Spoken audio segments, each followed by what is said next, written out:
you are done. Lower your risk of severe illness and death from COVID-19 by getting vaccinated. This message has been brought to you by the Ministry of Health and this radio station.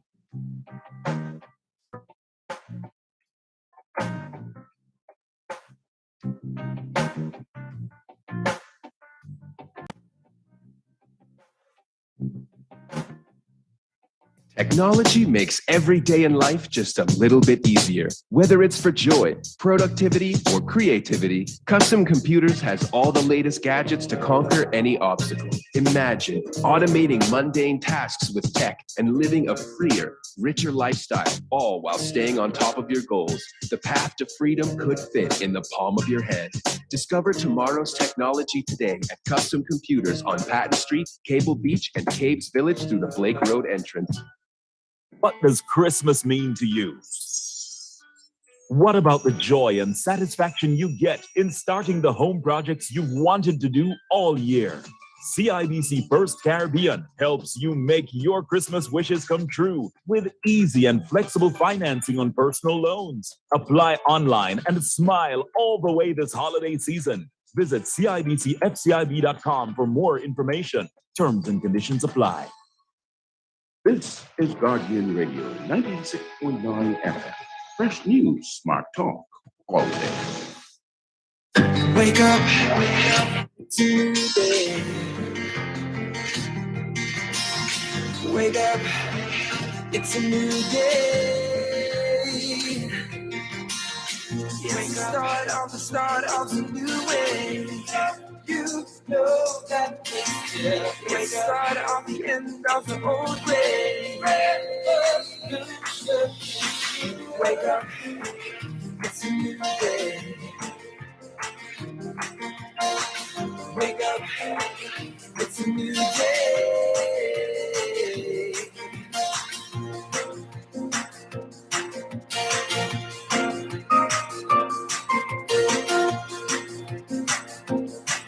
Welcome back to Morning Blend here on Guardian Radio 96.9. We are streaming live on GuardianTalkRadio.com and on the Guardian Radio app for smart devices. We're also on your televisions on Cable Bahamas Channel 969 and BTC Flow Channel 612.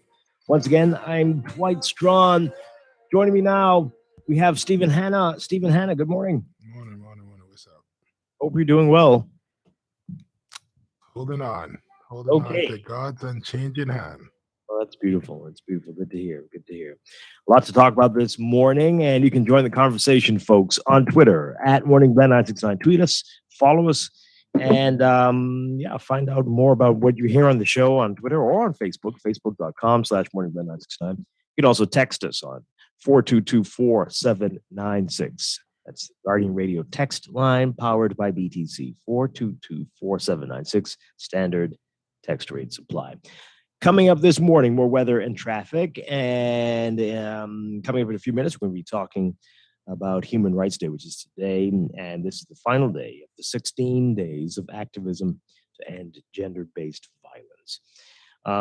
Later in our 8 o'clock hour, we're going to be talking with RBC, one of their Feature Friday events, a special holiday Feature Friday. We've got a lot of great deals for vehicles, if looking. Are they the persons with the cars at every Super Value?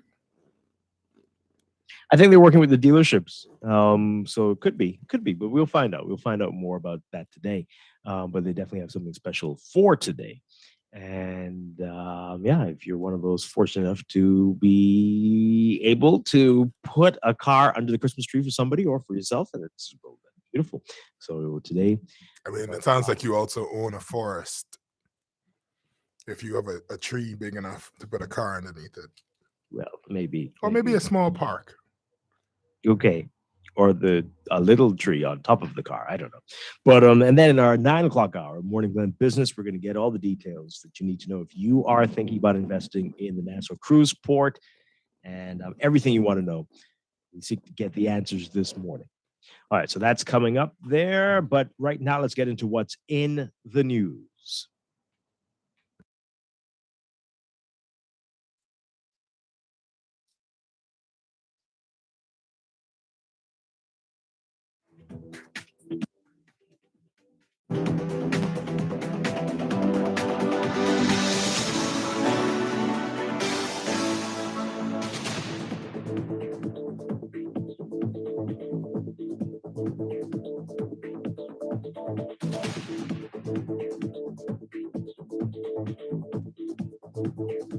And in the news, I know what you want to talk about. The big headline: no carnival. We'll get to that in a second. Just a couple of things I want to mention really quickly. So apparently, if you hadn't been licensing your vehicles as a result of the pandemic, The time is now.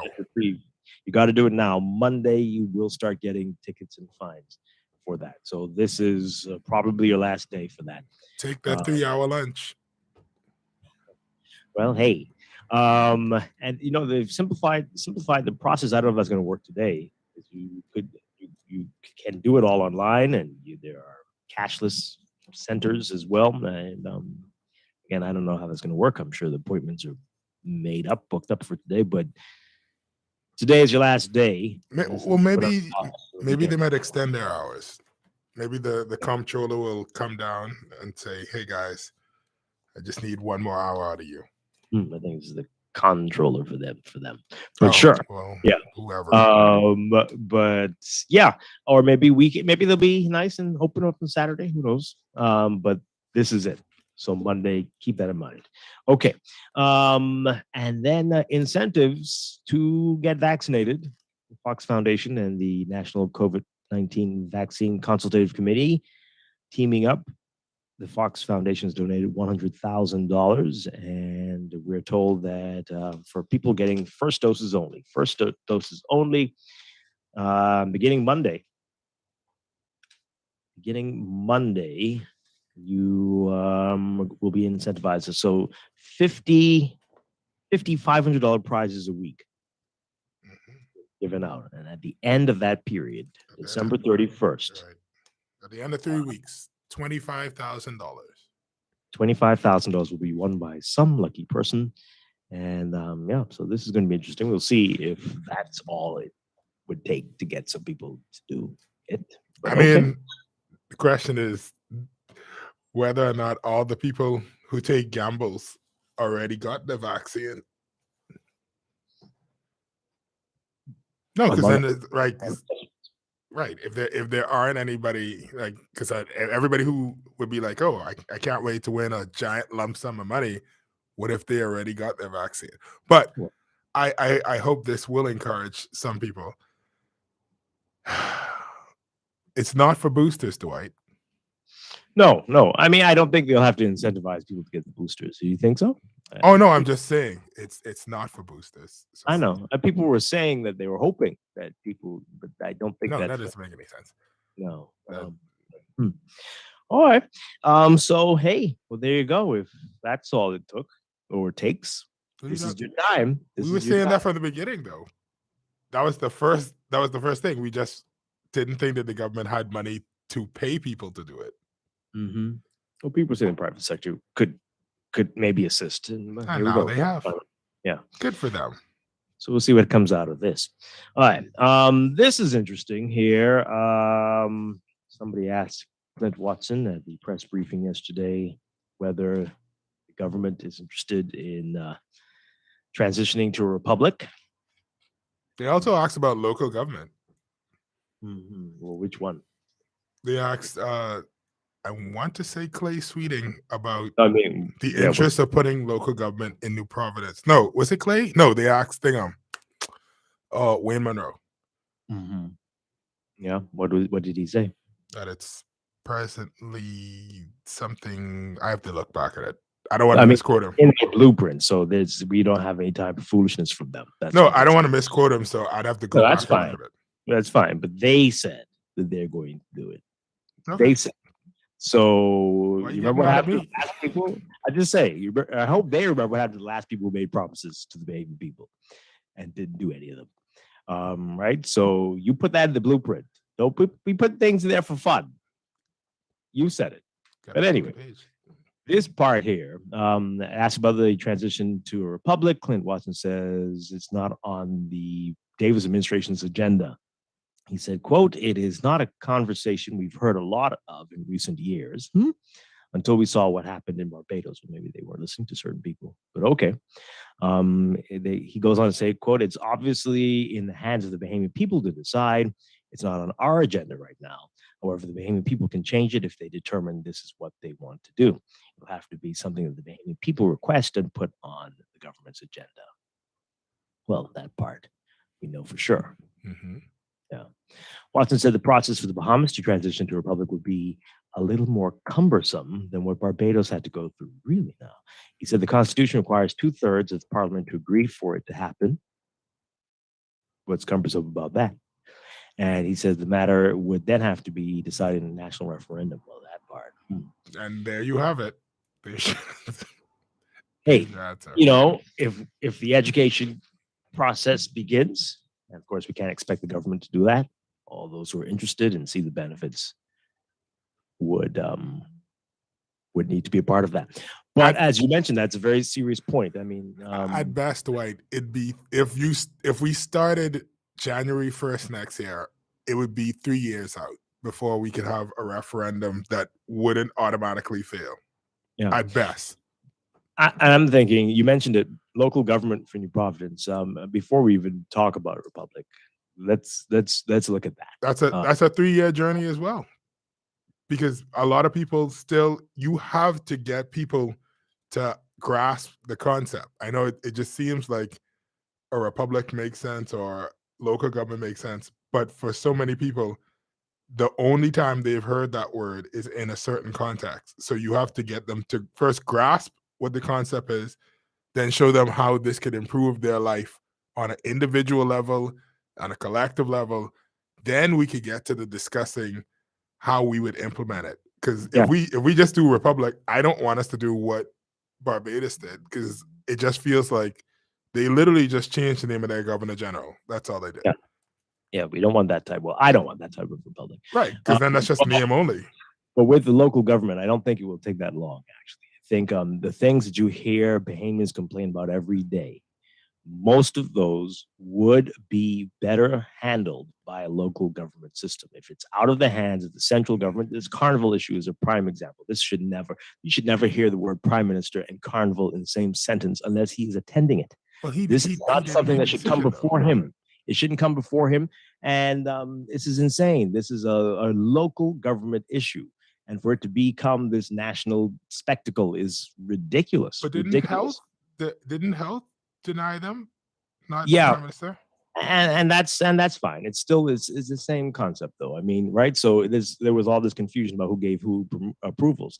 And if you decentralize the system and so make it a smaller entity that you're dealing with, as opposed to this giant octopus where the left tentacle on that side doesn't know what the one on that other side is doing. This is when you have situations like this.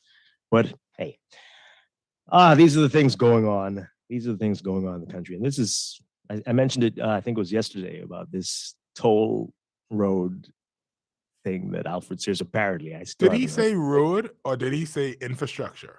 Because I didn't hear it. I only saw a quote on one of your colleagues' page, and it said infrastructure. And so, did he say road? Infrastructure? He said like it's used to keep infrastructure in place. I mean, and so we might have to do some tolls. Okay, whatever. But because that could be bridges. We one in New Providence. We have many bridges inside the country. Okay, I'm not sure why you bring that up, but sure. I'm saying that this type of issue, again, I'm not sure this is supposed to be on a central level. This is what local governments do. You raise it, you decide on these things. It doesn't have to become something the cabinet talks about. But anyway, we'll try to do more to show the light in the coming year about this. But let's get to the carnival situation that has got everybody's attention. And so the latest word is no carnival. The operators are hoping, though, that the government will reconsider. This comes down to health, and COVID is being used as an excuse for this, even though a number of other events are taking place indoors all over the country. But anyway, take a listen to what happened yesterday in this report from our Kyle Walkie. So what would you do now that you cannot operate? What would you do now? What's the next step? No, we're gonna talk to other people in the political platform, right? But no comment on anything. The rides may be set up and in motion, games all prepped, just waiting for someone to play them. But the holiday carnival set up on Fort Charlotte may just have to come down much earlier than expected. With an opening set for tomorrow, it turns out the Ministry of Health did not give the approval, according to Press Secretary in the Office of the Prime Minister, Clint Watson. But the million-dollar question, how was everything able to come in and get set up? You can come to the country and say, I want to come to try and set up shop, to do something particular. You're not breaking the law by doing that. Particularly if you follow the customs requirements and approvals to get a particular facility, you can do that. There is no harm in that. Those agencies are not going to say, where's your health approval? That comes from a whole different sort. So my thing is, at the end of the day, what needed to be sourced first was that health approval before taking everything else. Everything else was done the other way around, and the health was the last thing they were for them to respond to. And unfortunately, this is what you end up with. A manager at the carnival was quoted on another news station stating that the approval was granted by the Prime Minister. However, Watson today emphatically stated that was not the case. The Prime Minister has never spoken directly to anybody on this matter. It's nonsense. It's nonsense. We've allowed the Ministry of Health to deal with anything regarding health protocols regarding this. Prime Minister does not approve carnivals coming into a country. Absolute nonsense. The Prime Minister never gave any kind of approval. It's absolute nonsense. The carnival has been a holiday staple for decades, providing fun for the entire family, except during the pandemic. Moments after the news broke, we drove to the carnival site where the visibly upset carnival manager spoke to us through the fence. We are still working on his decision, so no comment at this time on anything. All right. But they're saying there's no reversal. So what will I don't know about that. So you already set up. Did you get approval from anybody? I can't say nothing at this time. Albert said it cost the company a couple of hundreds of thousands of dollars to bring the carnival here, staff, and set it up. When it comes to the assertion that organizers ignored correspondence with health officials, Robert said the ministry never came to look at it. We invited them to come out and look at it and see how they like, how safe it is. But maybe they will reconsider it.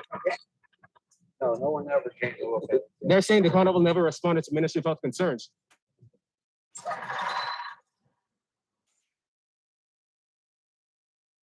Our Kyle Joaquin with that report there. All right. Is that how it ends? It ends with that a cliffhanger. It's part two coming up. That's how it ends. So this is where we are. The operators are certain. I mean, they did a lot of work there with these pictures or something else. And of course, if you drive by, you can see it. To be denied.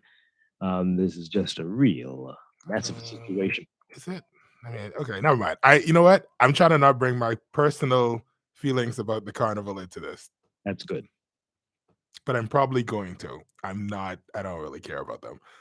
But I do understand that, people, they invest in something, they have a plan, and that for many Bahamians, this is seen as this great and wonderful time to experience stuff. And you know what? Maybe I just hate Christmas. But at the same time, it would be a different thing if their argument was, we gave the Ministry of Health what they asked for. But that's not what they're saying. They're saying a prime minister gave them permission. Mm-hmm. No, that's it. And the present prime minister is saying, no, he didn't.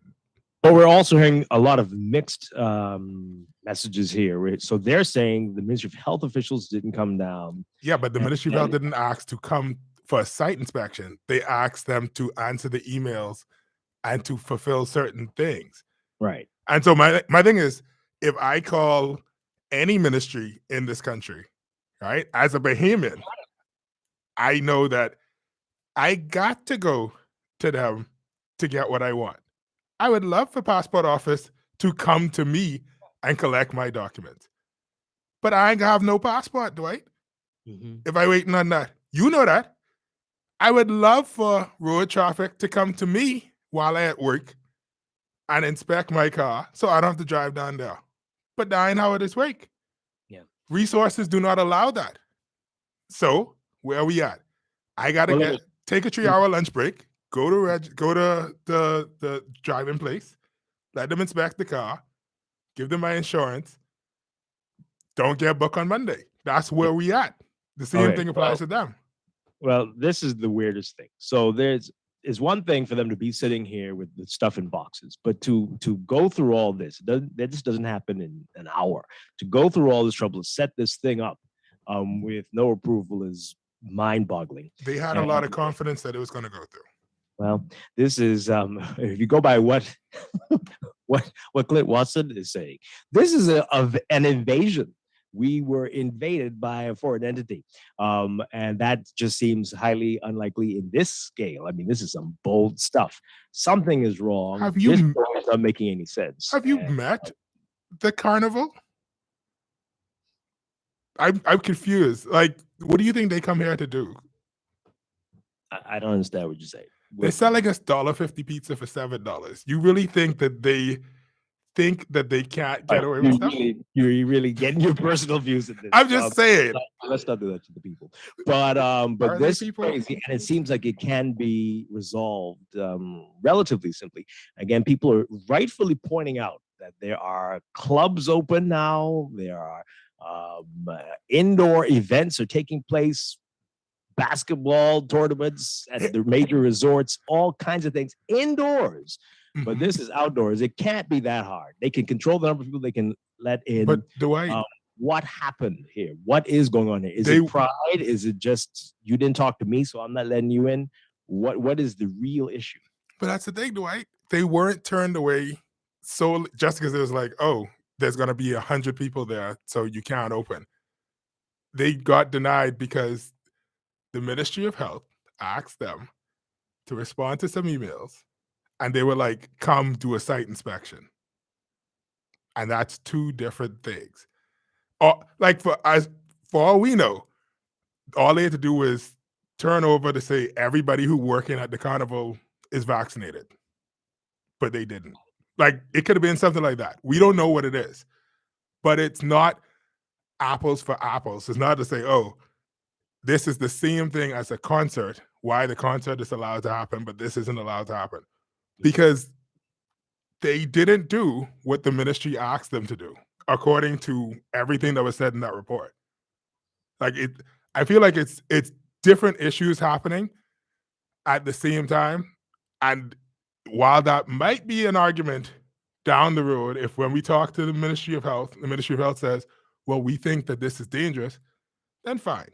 It's dangerous, but why are these other things happening? Explain that to us. That's the conversation we can have a step and a half from now. We don't even know what the ministry asked them for.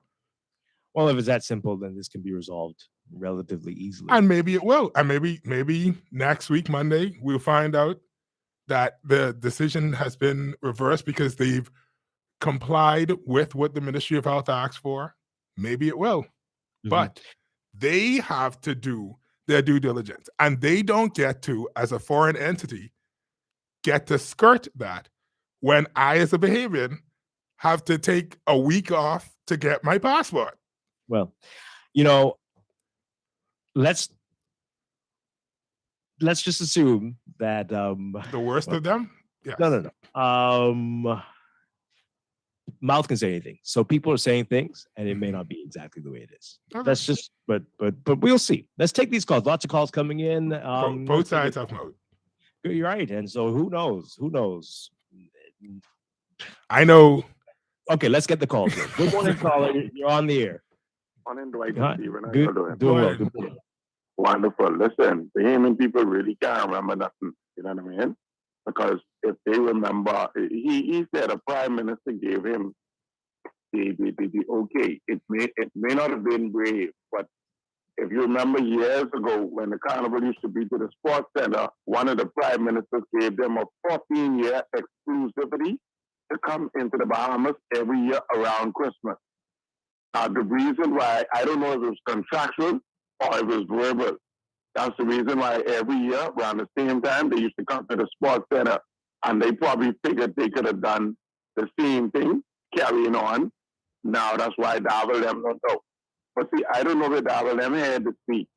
Because if they all about getting money from aging them to control this virus thing or vaccination thing, the carnival with its gated round is a perfect place for them to incentivize to get the vaccine, because they could say, listen, okay, show your vaccination card at the gate, and those of you who show their negative PCR or whatever the case may be, you can enter the carnival. Because if everybody in there negative or have a vaccination thing, then it shouldn't be no problem. I don't know where that thinking is to go shut that thing down like that. But those people had a 14-year exclusivity period to come here by one of the prime ministers for true. Now he might can't remember which one it is. But that is what happened years ago. Thanks for taking my call. All right. Let's take this call. Good morning, caller. You're on the air. Yes, how you doing, Dwight? Hi. Yeah, just let me first address your local government thing. You know, local government is already in New Providence. If you read the law, the only thing the minister has to do is say so, and it happens. But this so-called wonderful thing that happened for local government, if the carnival was here on Grand Bahama, local government still couldn't approve it. And so local government in the Bahamas is extremely local, but no government in it. Because the way we're doing it is wrong. Right, and that's what I'm saying to you. So when we just say local government, we need to form more municipal governance or something of that sort. So the biggest problem we have is that we can't say one thing and mean another. And so again, it requires an education process. We never taught civics, we never taught government or anything in school at any time. And so we see things on television, and then we assume that's how it works by virtue of what we're seeing it. But now let's come to the carnival issue. You need work permit. You need a shipping manifest to come in. You need customs approval. You need a host of things that had to happen. And all of these responsibility lies with government. For the mere fact that you say you need the medical permission. But see, what scares me is that if these people just popped up, entered into the country with a bunch of 40-foot containers of bombs or drugs or smuggling people, it seems as if they must have some device that allows them to teleport themselves into the Bahamas. But there has to be a whole lot of people happening, including the police, the Minister of National Security, Minister of Immigration, Minister of Finance.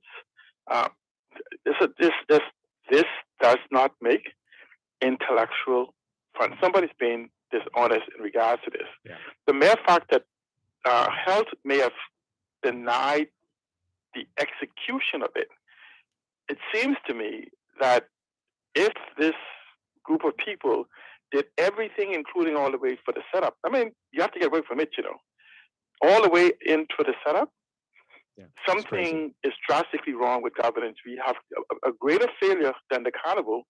We have a complete catastrophic failure of governance in this country. And that's what we need to ask them about. How did such an event got to this point with no accountability? On every level of failure. Absolutely. Let's take this call. We've got a lot of text messages coming in as well. Good morning, caller. You're on the air. Caller, good morning. Hey, good morning, Dwight. How are you? Doing well.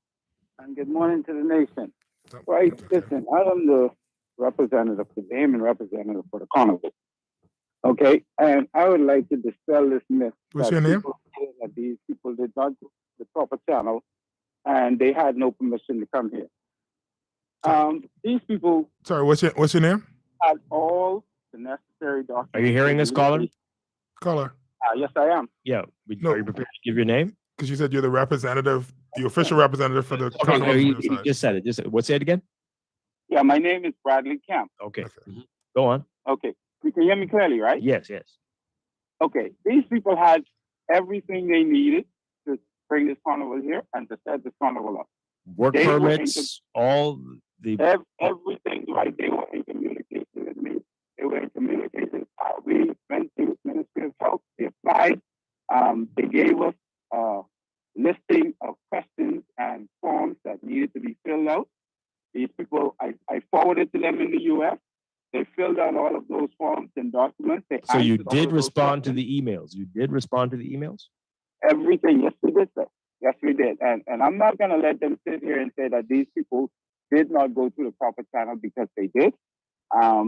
You know, they responded to the email. They forwarded everything back to me. I hand walk them in. I hand walk these documents in, and everything, Dwight. And another thing, I sat in the meeting with them yesterday with Ministry of Health, and I'm going to tell you, Dwight, I was quite embarrassed of the behavior, because you know, one of the doctors who were in the meeting appeared to be playing a video game on his laptop, because they set a Cosmos facing it. And he appeared to be playing a video game on his laptop, and he had no interest whatsoever in what these people had to say. These people have went above and beyond. They have even volunteered to put a vaccination tent outside of the carnival for person as an incentive for person who wanted to be vaccinated. You know, they have went above and beyond. Everything is in place, all safety protocols. They were told that they needed to be set up according to the CDC guidelines and everything. And listen, right there, people have information on COVID that I have not seen before. They have the chemicals and stuff. They have the breakdown of the chemicals, what's in the chemicals. They have all of the cleaning, multi-purpose, like the Lysol multi-purpose cleaners, the Clorox multi-purpose cleaners, and the spray bottles by the cases. You know, they have drums of 55-gallon drums of hand sanitizer. And like I said, they have the breakdown of the manufacturers and everything that's in the chemical and everything. So I do not understand why these people are not being allowed to run this carnival, because if you look, I've tried to show the gentleman, they didn't want to come to see the setup. I tried to show him a complete video of the whole grounds and everything that is set up. You know, that man has not looked at that video yet, because he was focusing on something on his laptop. Like I said, it appears to be a game he was playing because of the way his fingers. All right, let me ask you this. So did they say, okay, well, if you do this, this, and this, we will reconsider this. So do this, and then we can get back to you. Was there anything like that said, or was it just, no, done, get out of here? It was just, no, done, we're not interested. The risk is far greater than the whatever. They're saying that the risk was far greater than the profit or whatever, you know, and it didn't make sense to me, because I said to him, I said, sir, listen, we're in the grocery stores every day, like herds and cattle, bumping shoulder to shoulder. We go to church. I mean, we're having functions. The country is open up. We have 3 and 4 crews shipping at a time with 10, 15,000 persons on it. I'm like, what risk are we talking about? Because, you know, like I said, these people have went above and beyond. Right? They have went above and beyond. If you see the setup, and if you see what they have in place to run this carnival, I told them that the risk right there itself and everything that they have, you know, the risk has been narrowed down. So one of the organizers keeps saying that, or had been saying, although most recently he said no comment, but that the Prime Minister gave approval. Do you have any insight into what that's all about? Who he's talking about? The Prime Minister had nothing to do with approving the carnival coming here. The Prime Minister, in fact, I don't even know if he knew that the carnival was coming here. Now, we have a Secretary General of the organization who's responsible, along with the chairman, who's responsible for things like that. They came in, September, October.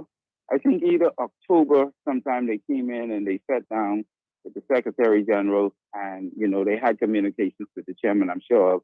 And, you know, they did a contract, okay? And after doing all of that, the process got started from that point, okay? So, yes, we have followed all the protocols. We have done everything. Now, I don't know where the breakdown comes in at Ministry of Health.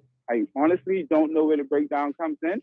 But as the representative for the Bahamas, I have done my part. The Secretary General has done her part. She has done a number of things to make sure that these people had everything they need when they got here. Okay, so I really don't know where the breakdown is or where the problem is, but I think it's a sad position for us to put our government in. You know, these people who have been coming here for umpteen years. You know, I'm hearing things like they came here illegal, they didn't do the proper documents, customs didn't give them no clearance. It's a bunch of nonsense. Okay, these people did everything they were supposed to do before they load those boats to bring those equipment here. They did. So what is next for these folks? What are they going to do? What are they saying? I know they're saying they're hoping they're going to reconsider, but what do they do in the meantime? So that's the solution is they've spent about $500,000 to bring those equipment here. And that's equipment here. That money had to be prepaid. Their position right now is that they don't have the funds even because the carnival did not run. And they did not make the money. They don't even have the funds to take the equipment back out of the country. So according to the manager yesterday, those equipment is going to have to stay here set up until next year, December. Right. You understand? So they don't imagine have that. Yeah, so Well. they just don't have the funding to take the equipment back out because, you know, they did not run the carnival and they did not make the money. So, you know, it's a very funny position to leave investors in your country in, you know. So I'm hoping and thinking that the government has to reconsider or should reconsider. You know, we'll see what happens by the end of the day. You know, all they're doing is asking Ministry of Health to come down, see the setup. You know, I've taken photos and everything. I mean, over 29 photos I have printed. I printed myself and I've taken it to them. And I'm going to tell you, right, this gentleman has not looked at one photo yet. Not one. You know, and that bothers me because my thing is, you know, are you even, like I said, there's a breakdown somewhere. Okay. Where that breakdown is, I don't know. I don't know, you know, what the real issue is, but I think it's something that needs to be sorted out. They need to look into this, at least come down, see the setup, you know, walk around, look at everything. And if they're satisfied and comfortable that these people has everything in place, let the carnival run. Okay. You know? All right. Bradley Kent, thank you so much for talking with us this morning. We're going to continue to follow this, of course. Thank you very much. Appreciate it. Thank you. All right. Wow. We got some more calls. Let's take these really quickly and then we'll get to your text messages. Good morning, caller. You're on Morning Blend. Validated this universe along with you and Stephen, Dwight. Hi, good morning. Morning. Hey, Dwight. You know, we need justice and law in this country. The thing is, My what? somebody is lying because the thing is, right? Government paid our money, took our money, all our money, taken out the treasury to bring the carnival here. And the thing is, for the party, not to benefit the Bahamian people. That's our money. Okay? The guy was playing, the doctor was playing game on his computer. He knows the joke because they think the Bahamian people are stupid.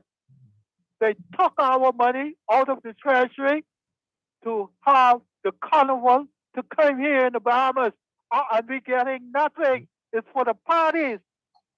So don't come talking that foolishness like the Bahamian people. Stupid. Okay? That doesn't sound like what that Or gentleman just said uneducated. either, but okay. Did you say my sister-in-law? Ooh, what? Okay. I don't know.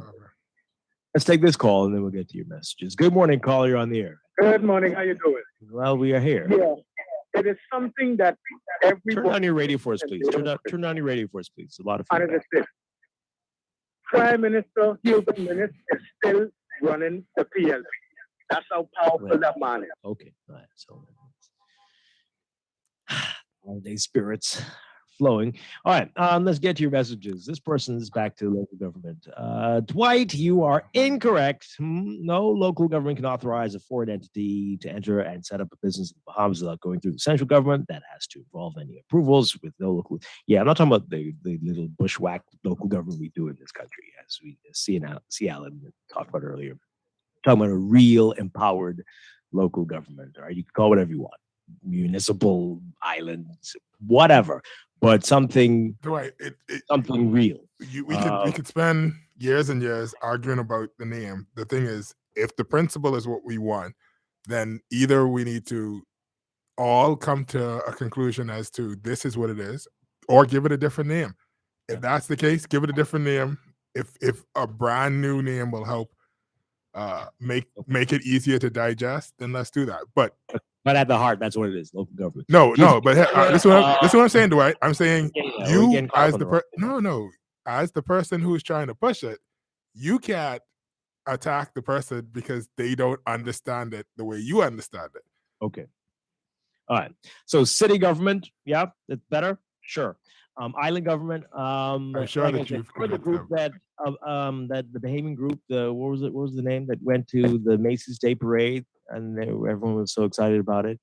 You think the president at the time got involved in that? Do you think the cabinet, the secretary of the cabinet responsible for whatever, had any say in this at all? No. The city of New York had to deal with that and make all the approvals and all the arrangements. This is a local event. Of course, the majority of the country lives on this island, so it's hard to say that, but it is. But we need to, like I said, we're going to work on getting the education out there so people understand why that's important. I would hate to think that it would take the prime minister to get it. As Seattle said, the prime minister would need to be involved in a carnival going to Grand Bahama or to Inagua, and that all this would have to happen. The cabinet would have to decide. That's I can't wrap my mind around it, but that's what you all like here. That's what you like it. That's how you like it. Anyway, so this person says here is a text. So you can have concerts and large parties on the islands, yet there's a problem with the carnival. The carnival will be open, Dwight. They were allowed to come, pay taxes, allowed to set up, and will be allowed to operate. I guarantee it. This person says, so promoters can get approval for a soca concert, but a carnival gets denied. This one says, I don't get it. You guys follow the United States and everything, but the carnival can't open. When in the US, they have sporting concerts, rallies, subways, etc., packed with people. This feels like we need to hear directly from the Ministry of Health. I'm just saying, because at this point, it feels we're hearing everybody but the Ministry of Health. So the only person who could actually give the reasons that this is happening is the Ministry of Health. Yeah. This one says here, I hope they are ready for possible lawsuits. But Dwight, all they need to do is set up at a hotel and they'll be allowed. Oh boy. That's funny. It's quite funny. Oh dear. This person says it's a beloved national event. Ministry of Health and the government could have handled this much better. It's simply silly.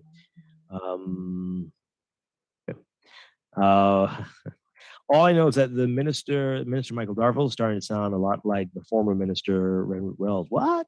They need to open the carnival, and the carnival needs to drop these ridiculous prices. Well, that second part is a different story. Story. Those slices of pizza are worth.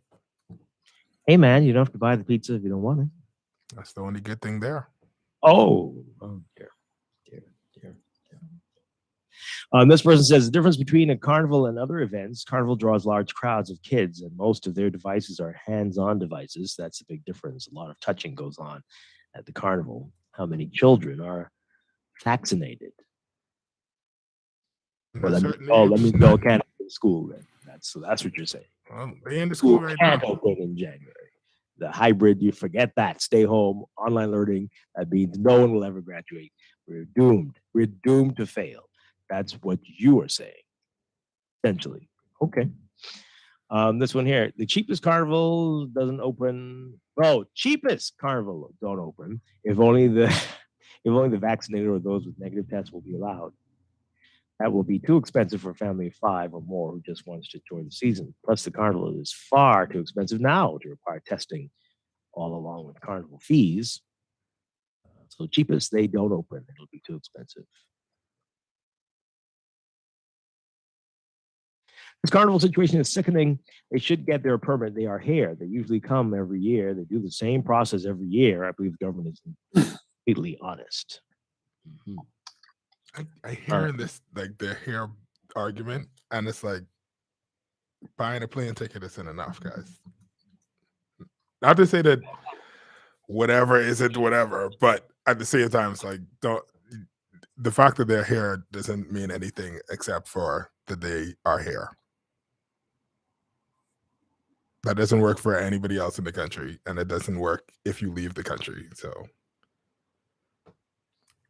I'm not sure I agree with what you're saying, but anyway, if you go to the United States and you're like, well, I'm here and I'm qualified for this job, and you guys need somebody for this job, and they're like, but you didn't do this thing.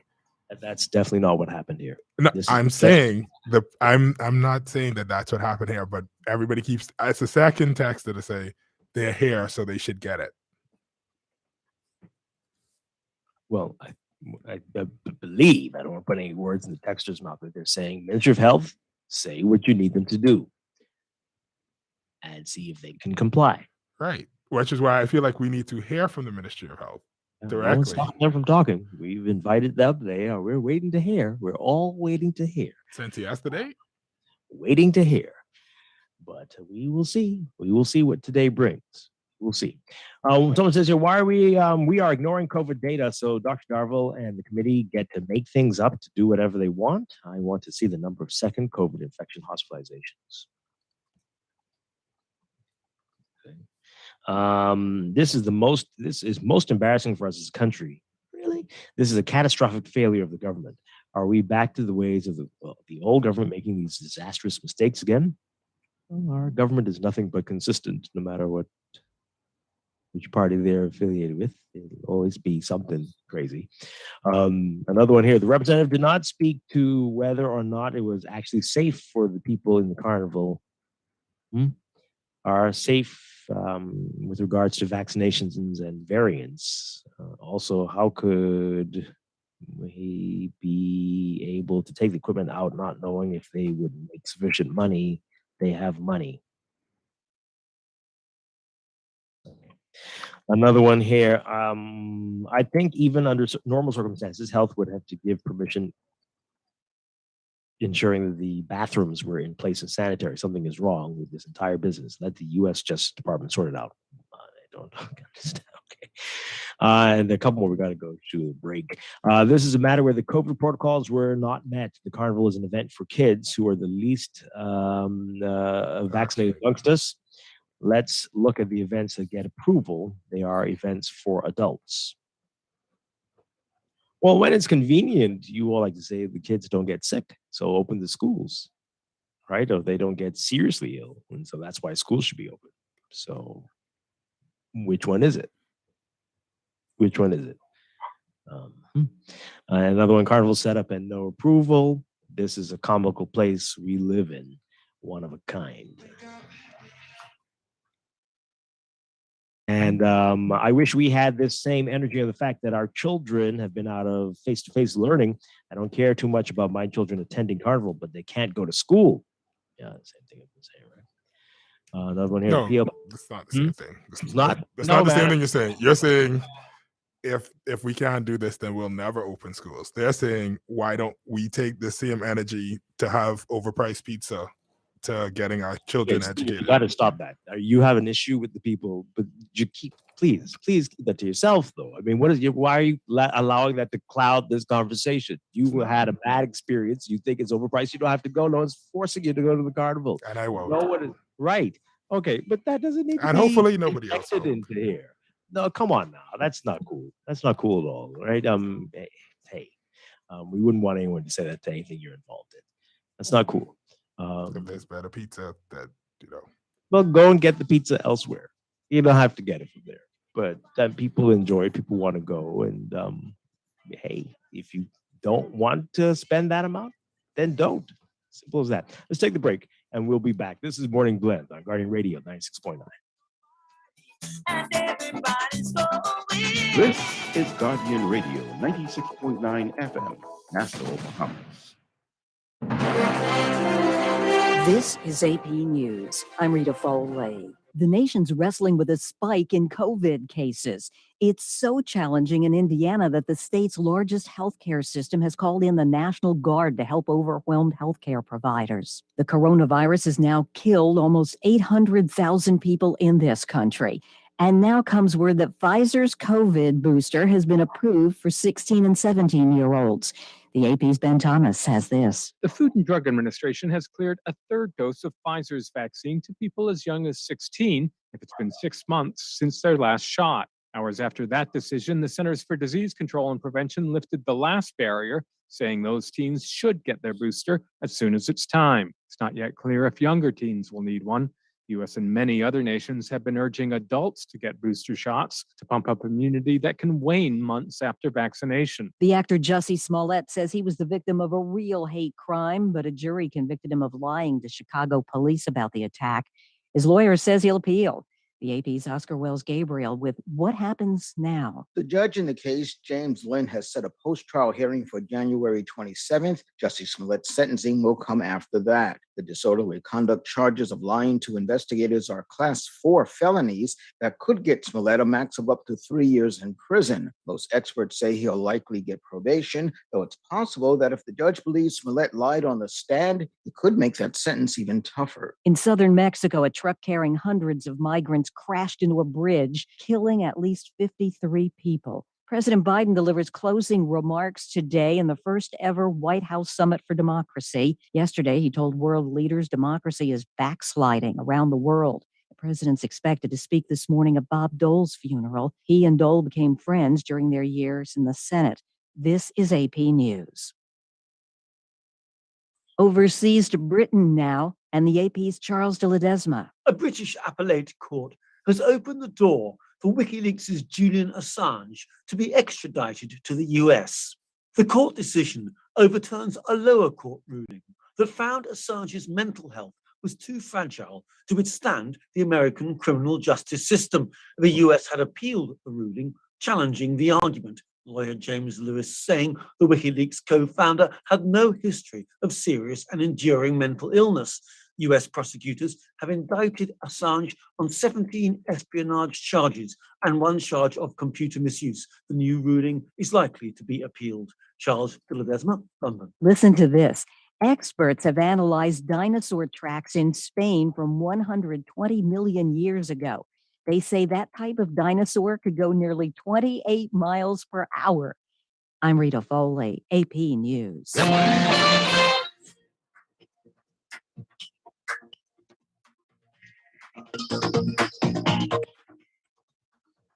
It's time for your first look at traffic for this morning, brought to you by RBC Royal Bank. In your real-time traffic, we've got heavy traffic on Mile Butler Highway from well south of Fire Trail in the northbound lanes up to Tonic Williams Darling Highway. Traffic's backed up along Fire Trail as well. Tonic Williams Darling Highway seeing heavy traffic westbound to that roundabout with Mile Butler Highway. Gladstone Road also looking busy just north of Fire Trail in the northbound lane up to JFK Drive, and Blue Hill Road heavy traffic north of Soldier Road to the roundabout with Independence Drive and near the junction with Carmichael Road and just north of St. Vincent Road.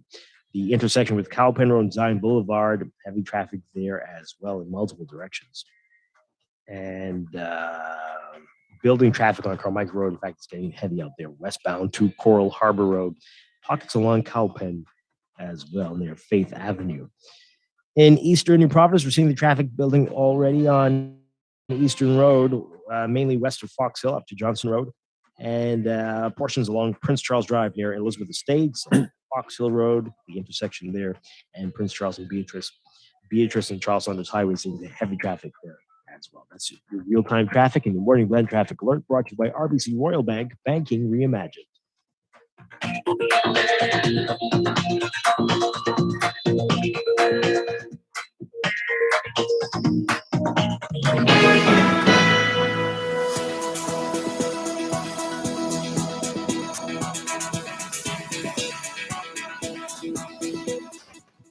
And time for another check of your weather for today. We've got high pressure ridging continues to build over the islands. Beachgoers in the southeast Bahamas should exercise caution along east coast beaches due to rip currents. For the northwest and central Bahamas today, the forecast calls for mostly sunny, warm, and breezy conditions, especially in the central islands, with a chance of a few light stray showers becoming fair and mild tonight. For the southeast Bahamas, partly sunny, warm, and breezy with isolated showers, mostly fair and warm tonight. Temperatures getting up to around 84 Fahrenheit, 29 Celsius. Overnight lows tonight getting down to about 68. Fahrenheit, 20 Celsius. In your extended outlook, high pressure will continue to dominate the weather across the islands throughout the weekend. So for tomorrow, Saturday, variably cloudy, warm, and breezy in the southeast Bahamas with isolated showers possible. Sunday, partly sunny, warm, and breezy with isolated showers, becoming mostly fair at night. That's your morning blend weather check brought to you by John Bull. 'Tis the season to shop at John Bull. Every $50 spent gives you the chance to be one of 24 winners of a $500 gift card. Daily gift card winners will then vie for the grand prize of a $5,000 gift card. See in-store for details.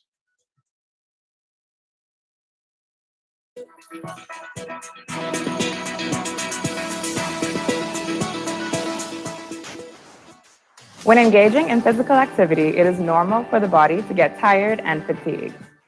In the same way, COVID-19 has brought on fatigue, but we must not give up the fight. Wear your mask over your mouth and nose, stay at least 3 feet apart from others, wash and sanitize your hands often, and avoid touching your face. Together, we will win.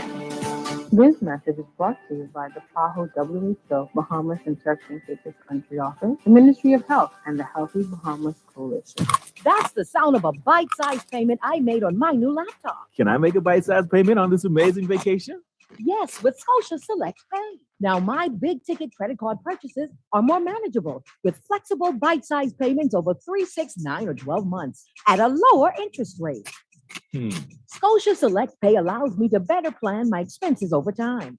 The best part? No credit checks or financing application. Visit bs.scotiabank.com. Conditions apply. It's a different kind of Christmas, but everything is here. Yes, everything is here at Shop Smart Department Stores. 2 locations just for you. One on Mackey Street next to RBC and in the Prince Charles Shopping Plaza. Come on down. Everything is here. At Shop Smart. At Shop Smart. At Shop Smart. Oh, everything is here.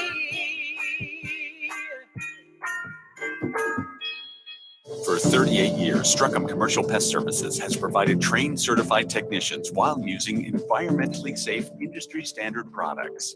Pests can devastate your business. Together, we will ensure adequate sanitation standards and safe pest exclusion methods. Uncontrolled pest problems lead to significant financial loss due to food contamination, business disruption, and stock waste. Struckham provides detailed solutions protecting your business and reputation. Struckham, #1 in pest control services. BDC spreading Christmas cheer. To everybody with a far out near. Move to the rhythm of Christmas round here. Enjoy huge smartphone savings plus a Christmas gift when you sign up or make a purchase. Connect and share the magic this Christmas with BTC. Christmas make it BTC. It's the better choice for you and me. Move to the rhythm of Christmas. Move to the rhythm of BTC. Conditions apply.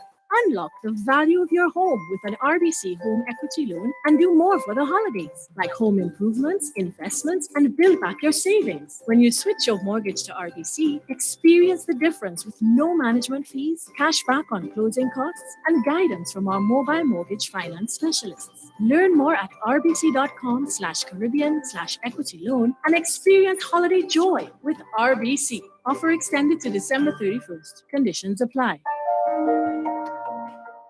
Janae's Christmas Wonderland is open under the big tent. Get 20 to 50% off selected Christmas decorations. Restrictions apply. Trees in pink, frosted green or white in a variety of sizes. LED and laser lights, a large variety of tree ornaments, lighted angels, Santa tree toppers, bright and lively colored Christmas balls, garlands, wreaths, red and white stringed cranberry, tree skirts, stockings, and lots more. Add flowers, picks, and decorative mesh to brighten up your home or office this holiday season. And don't forget the toys at Janae's Chesapeake Road. Follow us on Facebook and Instagram at Janae's Limited.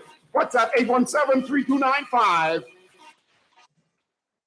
You've tried everything. ASUS with your mother's cousin's sister's auntie, and even hiding your money under your mattress. But is your money safe? Your Bahamian dollar deposit in a member bank or credit union is insured up to $50,000. If anything happens, your deposit up to the insured value will be returned to you thanks to Deposit Insurance. Visit Deposit Insurance Corporation at www.dic.bf. Protection for your money guaranteed with DIC. This is Guardian Radio 96.9 FM. Fresh news, smart talk, all day.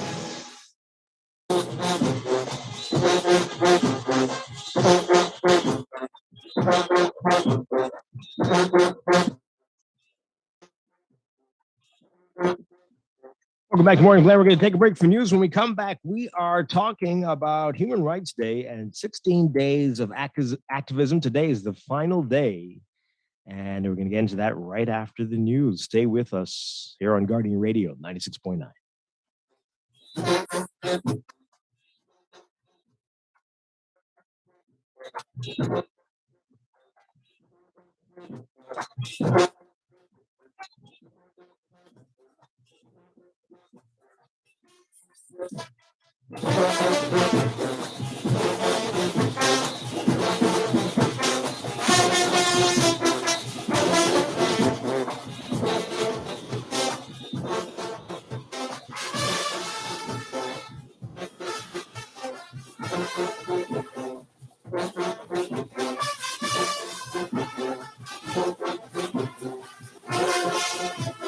This is Guardian Radio 96.9 FM, Nassau, Bahamas. It's Friday, December 10th, 2021, and you're listening to the Guardian News Network Morning Report. Hello, everyone. I'm Charlene Ferguson. Thanks for tuning in. Topping the news. Disappointment for carnival operators who, instead of opening their gates to throngs of paying customers today, are faced with having to dismantle their rides now that the Ministry of Health has denied them the right to operate. Government citing the carnival's inability or refusal to meet their set COVID protocols. But as Kyle Joaquin reports, the carnival's operator is still hopeful government will have a change of heart. So what would you do now that you cannot operate? What would you do now? What's the next step? We're gonna talk to other people in the political platform, but no comment on that thing. The rides may be set up and in motion.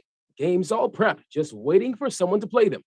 But the holiday carnival set up on Fort Charlotte may just have to come down much earlier than expected.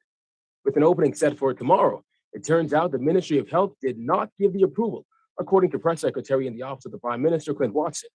But the million-dollar question, how was everything able to come in and get set up? You can come to the country and say, I want to come to try and set up shop, to do something particular. You're not breaking the law by doing that. Particularly if you follow the customs requirements and approvals to get a particular facility, you can do that. There is no harm in that. Those agencies are not going to say, where's your health approval? That comes a whole different sort. So my thing is, at the end of the day, what needed to be sourced first was that health approval before taking everything else. Everything else was done the other way around, and the health was the last thing they responded. And unfortunately, this is what you end up with. A manager at the carnival was quoted on another news station stating that the approval was granted by the Prime Minister. However, Watson today emphatically stated that was not the case. The Prime Minister has never spoken directly to anybody on this matter. It's nonsense. It's nonsense. We've allowed the Ministry of Health to deal with anything regarding health protocols regarding this. Prime Minister does not approve carnivals coming into the country. Absolute nonsense. Prime Minister never gave any kind of approval. It's absolute nonsense. The carnival has been a holiday staple for decades, providing fun for the entire family, except during the pandemic. Moments after the news broke, we drove to the carnival site where the visibly upset carnival manager spoke to us through the fence. We are still working on his decision, so no comment at this time on anything. But they're saying there's no reversal. So what will I don't know about that. So you're already set up. Did you get approval from anybody? I can't say nothing at this time. Albert said it cost the company a couple of hundreds of thousands of dollars to bring the carnival here, staff, and set it up. When it comes to the assertion that organizers ignored correspondence with health officials, Robert said the ministry never came to look at it. We invited them to come out and look at it and see how they like, how safe it is. But maybe they will reconsider it.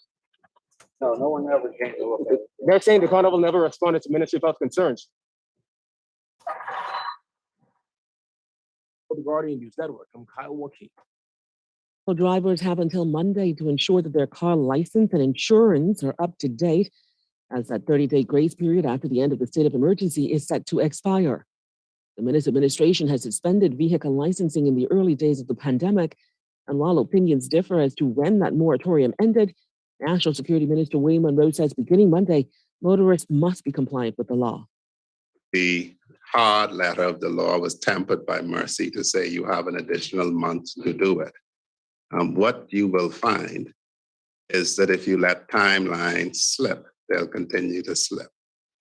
So the public is encouraged to seek to meet the deadline extended, it's allowed, and we would encourage everyone to go ahead and comply with licensing. It's how the government gets revenue from licensing to do the many things that have to happen. Well, Monroe also indicated that a police officer will be held accountable for his lapse in judgment, which led to a woman being sexually assaulted in a cell at the South Beach police station. The man and woman had been placed in the same cell against policy. Monroe says the officer has acknowledged his wrongdoing. Yes, the officer, from the information received from the Commissioner of Police, has acknowledged that he was at fault. I'll have to wait and see what punishment is meted out, but I would expect that some punishment has to be meted out for that. Sorry? So he's still on duty as I cannot say that. Well, the vagrant who assaulted the woman was arraigned before the court. In other news, desperate to get more Bahamians vaccinated, government is now prepared to support paying people to take the COVID shots. Partnering with the Fox Foundation, the Ministry of Health has announced that each week, 50 Bahamians receiving their first dose of the COVID-19 vaccine will win $500. And after 3 weeks, one person will win $25,000. Adriana Fox, co-founder of the Fox Foundation, explains how it will work. Basically, every week we'll do a digitally drawing of those persons who took their first shot, and those results will be posted on ILTV channel on Saturday. So every Saturday, we'll do a digitally drawing. So every week, 50 persons will win $500, first, second, and third week. And in the third week, the first week, second and second week persons will not be entered in each week. But at the end of the drawing, you'll be entered back to win the $25,000. At last report, over 148,000 individuals were fully vaccinated in this country. This new incentive, however, is only for those receiving their first dose. The initiative begins Monday. Vaccine Consultative Committee co-chair Ed Fields hopes the initiative can eradicate vaccine hesitancy. So we're hoping that we can just drive the number because we really want to get to that 200,000 number as quickly as we can. As you know, we're also engaged in the booster program. So we'll be doing the booster program and that simultaneously. So that's really what we're here to say is to say thank you to the Fox Foundation. Well, a positive COVID-19 test led to the abrupt end of a murder trial yesterday. Justice Renee McKay declared a mistrial in the case of brothers Anton and Dwayne Laudamus after a juror tested positive for the virus. The justice was due to rule on a no-case submission, but feared that other jurors and court personnel were exposed to the virus. Brothers are accused of the March 19, 2019 murder of Elroy Burrows, who was shot dead outside of a bar along Mackey Street. The trial now has to start again. There's currently no word as to when that will happen, but in the meantime, the Laudamus brothers remain on remand at the prison. Stay with us, there's more news after the break. Here's the show-winning art store moment from Shelley and Dee Dee. We're the only full art store in the Bahamas. If we don't have it, we make a list, and trust me, our boss can get that. If you need that, he can get that. You can find sketchbook, acrylics, the canvases in all sizes, stencils. We have the antlers that they use on shoes and leather. We're the only person in Nassau that carries the can of spray. We have the Krylon spray, watercolor paints, the oil, chalk paints, the alcohol paint, metallic paints, live flow through all brand. We have cleaning products for the artists, thinning products for the artists, and Crayola colors, and glitters, pencils, the Posca markers, and pastels, oil, and the acrylic pastels, dyes. We also have airbrush paint. I have to get that part of the movie. It says Oil, shrimp, stew, shrimp, gumbo. But art supplies. We have a lot of them. Sherwin Williams Art Store. Find color in every day. You buy it, we can fix it. General Appliance Company, number 233 Market Street is the place you've been looking for to repair your AC units, commercial and residential, and vehicle AC repairs too. General Appliance Company sells, repairs, and order parts for refrigerators, stoves, freezers. They can order boards for new and used TVs. They repair small home appliances like irons, blenders, fans, and much more. General Appliance Company, Easiest way to get the parts you need, best place to get it fixed. Call General Appliance Company, number 233 Market Street, 323-6086, 323-6086.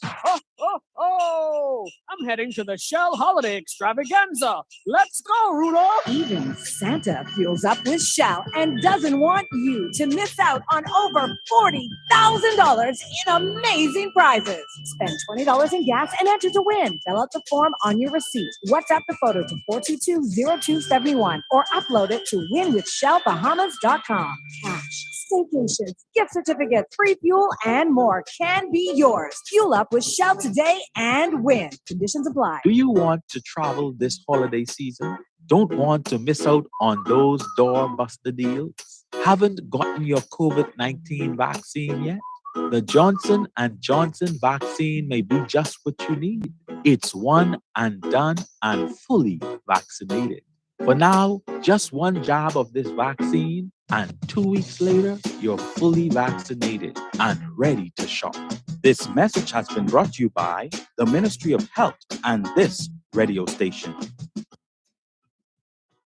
Here, with hugs and happy smiles have been few and far between, Fresh Market knows just how important this holiday season is to everyone.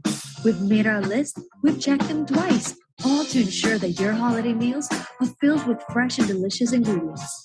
Our produce departments are brimming with seasonal favorites, our delis and bakeries are filled with holiday sweets and treats, and our grocery aisles are stocked with all your favorite essentials. It's the best time of the year, and we're giving you fresh for the holidays. Safety, security, and protection of your home and businesses should be tops on the holiday shopping list. And at We Buy You Sell, your hurricane impact windows and door specialist, we offer 100% fully laminated hurricane impact windows and doors designed for the highest level of protection with capabilities to withstand any storm. And our prices are definitely the lowest in the country. And We Buy You Sell also carries porcelain, mosaic, and plank tiles. Visit our showroom today and let our trained, certified staff help you make the perfect choices. We Buy You Sell, located number 163 Robinson Road in the Old Hastings Building. Call 677-2856 or 698-1141. Put your safety and protection first this holiday season. And don't forget to visit our website at www.wbusbahamas.com. Your big day coming, what you want? No, but you ain't too far behind, eh? Anyhow, I want you to give me washing machine. Washing machine? What you want washing machine for? Well, since Junior working on the island now and 3 people got to use your car, I figure we could wash right here. You got lying, eh? Not yet. And if you wash here, what we can talk about? That's true. If you wash here, how we can catch capsule? That's true, eh? And if you ain't got no line, how we post to try if you wash here? That's true. Okay, so what you want Junior to get you again? $1,600 worth of tokens. That's how much the washing machine costs. Now you're talking, and I'll reserve the car for every Saturday. Gone for that. So what you want for your big day? Half of them tokens. My Lord. So the wash. We wash and cleans you, presses you 24/7.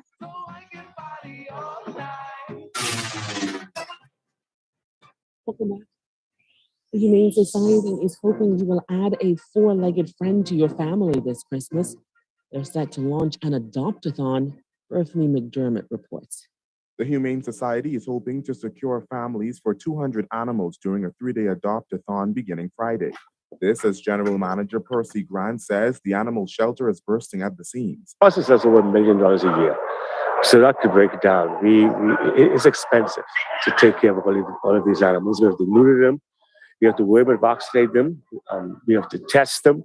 Grant says they're stuck in a vicious cycle as dozens of animals are surrendered to them weekly. He also stressed the benefit of children having pets, which he says teaches them social skills, empathy, and responsibility. But not all animals will be part of this week's promotion. Adult cats, but some lovely teenagers as well. They're kind of borderline kitten cats. We have teenage puppies. That's like the 7 to 8 months, 10 months. And then quite a lot of gorgeous adults. Everybody's spayed and neutered, vaccinated, microchipped, vet checked, healthy. So here's how it works. If you're looking to adopt one of these cute animals, the first step is to come into the Humane Society and fill out the application. Adoption coordinator Fiona Moody explains the rest. You'll be interviewed by one of our adoption team or one of our seasoned volunteers. We have a lot of board members coming in to volunteer this weekend. If you pass our criteria, which means that you promise to keep the animal indoors, bring it in for follow-up vaccines, ensure that it's loved, paid attention, not put outside willy-nilly. For the next 3 days, families can take home cats for $10 and dogs for $20 and a free collar. If you're looking to adopt a dog, We would have had to have done a yard check ahead of time to be part of the special for the weekend. Now, if you come in and do a dog application, we would be able to do that within a few days to do an adoption out with this adopt-a-thon. So at the end of the day, there shouldn't be anybody too disappointed. reporting for the Guardian News Network, I'm Berthany McDermott. That's going to do it for local news. Stay with us. AP News is next. When engaging in physical activity, it is normal for the body to get tired and fatigued. In the same way, COVID-19 has brought on fatigue, but we must not give up the fight. Wear your mask over your mouth and nose, stay at least 3 feet apart from others, wash and sanitize your hands often, and avoid touching your face. Together, we will win. This message is brought to you by the PAHO WHO Bahamas and Turks and Caicos Country Office, the Ministry of Health, and the Healthy Bahamas Coalition. Trying to decide what to give those special persons on your Christmas list? Why not give the gift that keeps on giving time and time again? A beautiful watcher clock from your friends at Sun Isles Watching Clock Center, Montrose Avenue. From popular brands such as Citizen and Seiko to high fashion brands such as Anne Klein, Tommy Hilfiger, Fossil, and Diesel. With the widest selection of Casio's rugged G-Shock, Sun Isles Watching Clock is the one stop for all your watch, clock, sales, repair, and accessories needs. Visit us today at our Montrose Avenue location or call us at 322-1389. Merry Christmas from Sun Isles Watching Clock. Tired of banks forcing you to use technology to bank the way they want you to? Your convenience is important. So no matter what your banking needs, Commonwealth Bank's friendly staff are always available in branch for that personal one-on-one service. But when you choose technology, our online and mobile banking app offers you state-of-the-art functionality. The choice is yours. Commonwealth Bank. Bank the way you want. Mommy, I want a Barbie truck for Christmas, please. Mom, I want Minecraft Legos. Okay, sweet children, just write a letter to Santa and tell him what you want. And if you be nice, he just might put your gifts under the tree. But Mom, Santa doesn't exist. Who tell y'all that? I've got great news. You don't have to rely on Santa for gifts for the family this year. You can let Airborne Freight and Cargo Services not only shop for you, but bring your items right at your front door. Black Friday sales, Christmas specials, whatever the occasion, order your items online and let Airborne Freight and Cargo Services ship them over for you. Just call 377-0450. I know that's you, Daddy. Yeah, we know.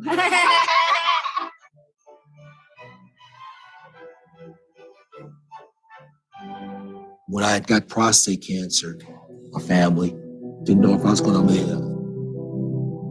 At Cancer Treatment Centers of America, within days, I got an appointment. They presented me with treatment options, and they set up a robotic prostatectomy.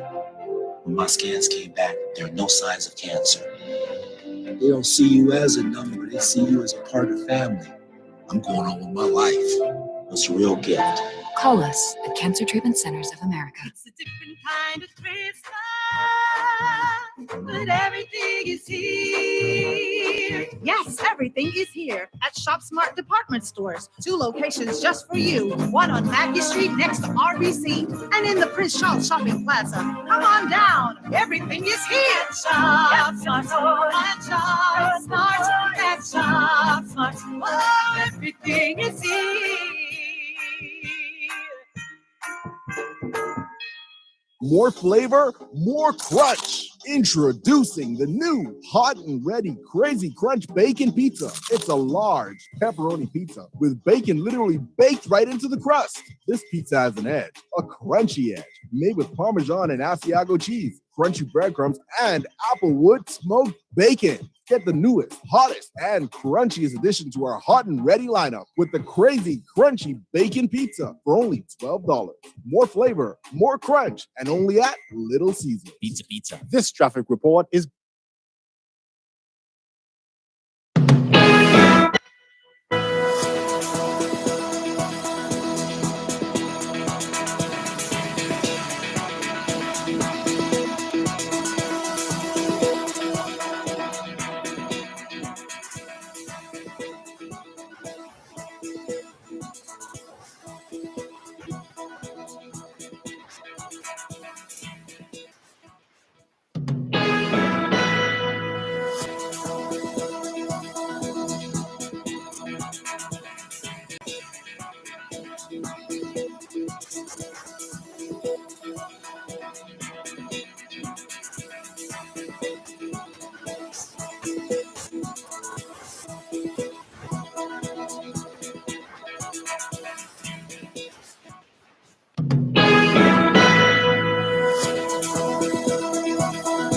Welcome back to Morning Blend here on Guardian Radio 96.9. We're streaming live on GuardianTalkRadio.com and on the Guardian Radio app for smart devices. Also on your televisions on Cable Bahamas Channel 969 and BTC Flow Channel 612. You can tweet us at Morning Blend 969 or Facebook.com/MorningBlend 969. Text us 422-4796. Now at 8:20, time for another check of your weather for today, brought to you by Bahamas First Insurance.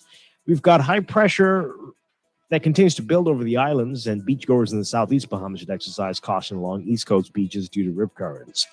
For today, for the northwest and central islands, look for mostly sunny, warm, and breezy conditions, especially in the central islands, with the chance of a few light stray showers, becoming fair and mild tonight. For the southeast Bahamas, partly sunny, warm, and breezy with isolated showers today, becoming mostly fair and warm tonight.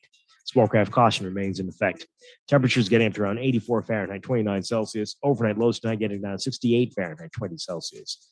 In your extended outlook, high pressure will continue to dominate the weather across the country through the weekend. So for tomorrow, Saturday, and for Sunday, we're looking for partly sunny, partly cloudy, warm, and breezy conditions with widely scattered showers. And isolated showers in some parts of the country, mostly fair at night. That's your Morning Blend weather check, brought to you by Bahamas First Insurance. What's first for you comes first for us.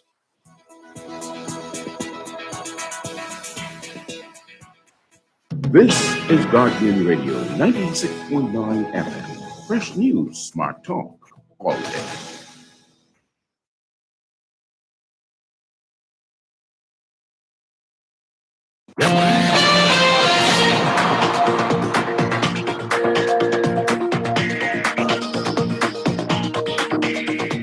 And another check of traffic for this morning, brought to you by RBC Royal Bank. A reminder about Claridge Road that's going on there, the work, the paving.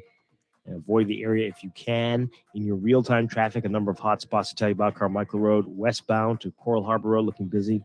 Carmichael eastbound to Blue Hill Road looking busy once you get past Fire Trail.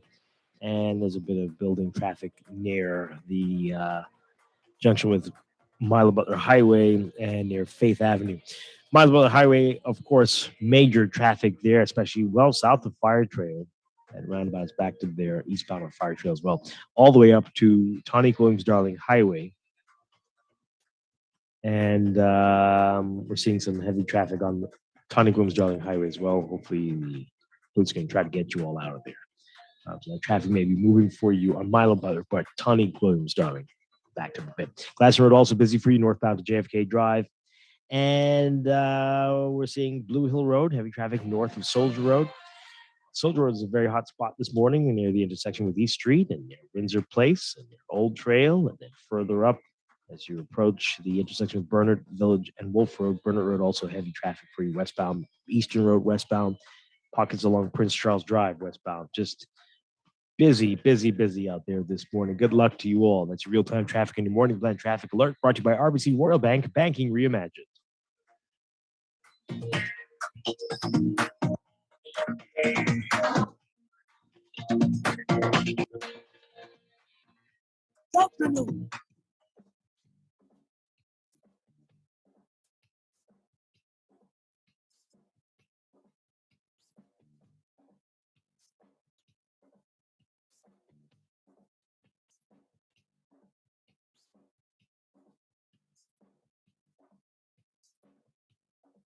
We're back here with Morning Blend on Guardian Radio 96.9. Dwight Strawn along with Stephen Hanna. And as we've been telling you, today is Human Rights Day. It's the final day of 16 days of activism to end gender-based violence. And this morning, we are very pleased to talk with the U.S. Embassy of Nassau about their State Department alum and the State Department alumni to talk about what they're doing in this global fight. Very pleased to welcome the U.S. Embassy Political Officer Todd Sargent and State Department Alumni Network Representative Kendra Bowe. Great to have you both with us. Good morning. Good morning. Great to be here. Wonderful stuff. All right, so let's talk about this. Todd, you can tell us about what you all are doing in the embassy to support local organizations as we are all seeking to bring about a heightened awareness about global gender-based violence globally. What's been happening?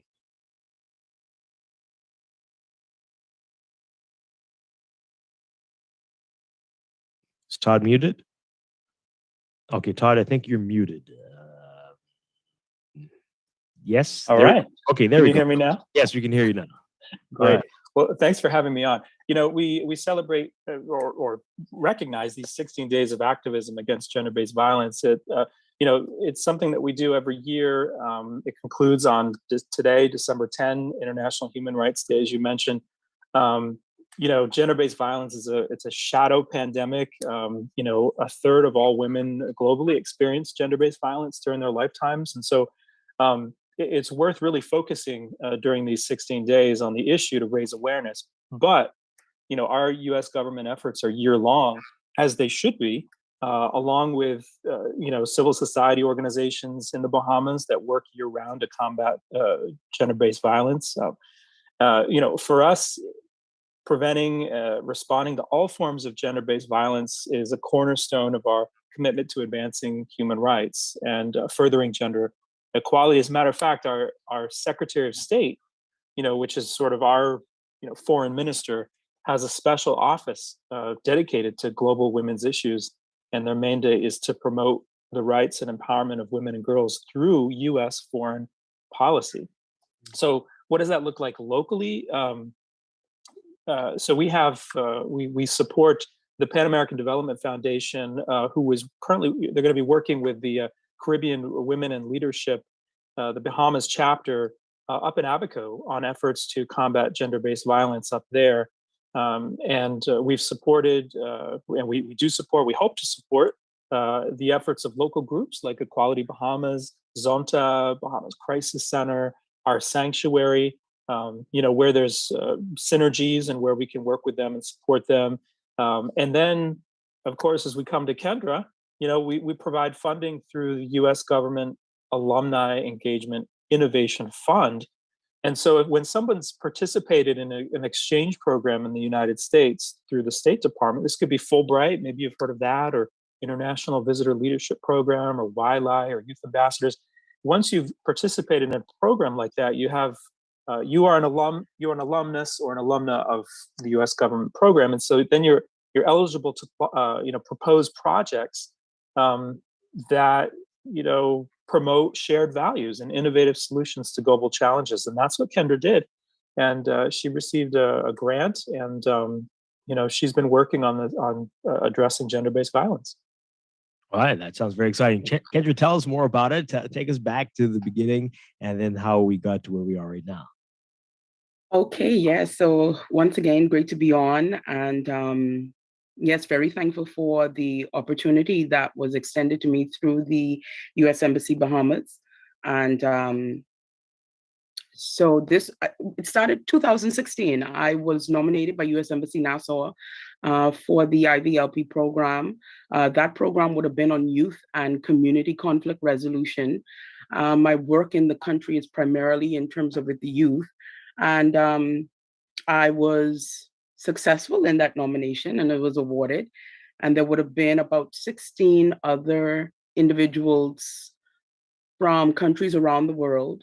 And we would have traveled throughout the United States for about almost a month, receiving training in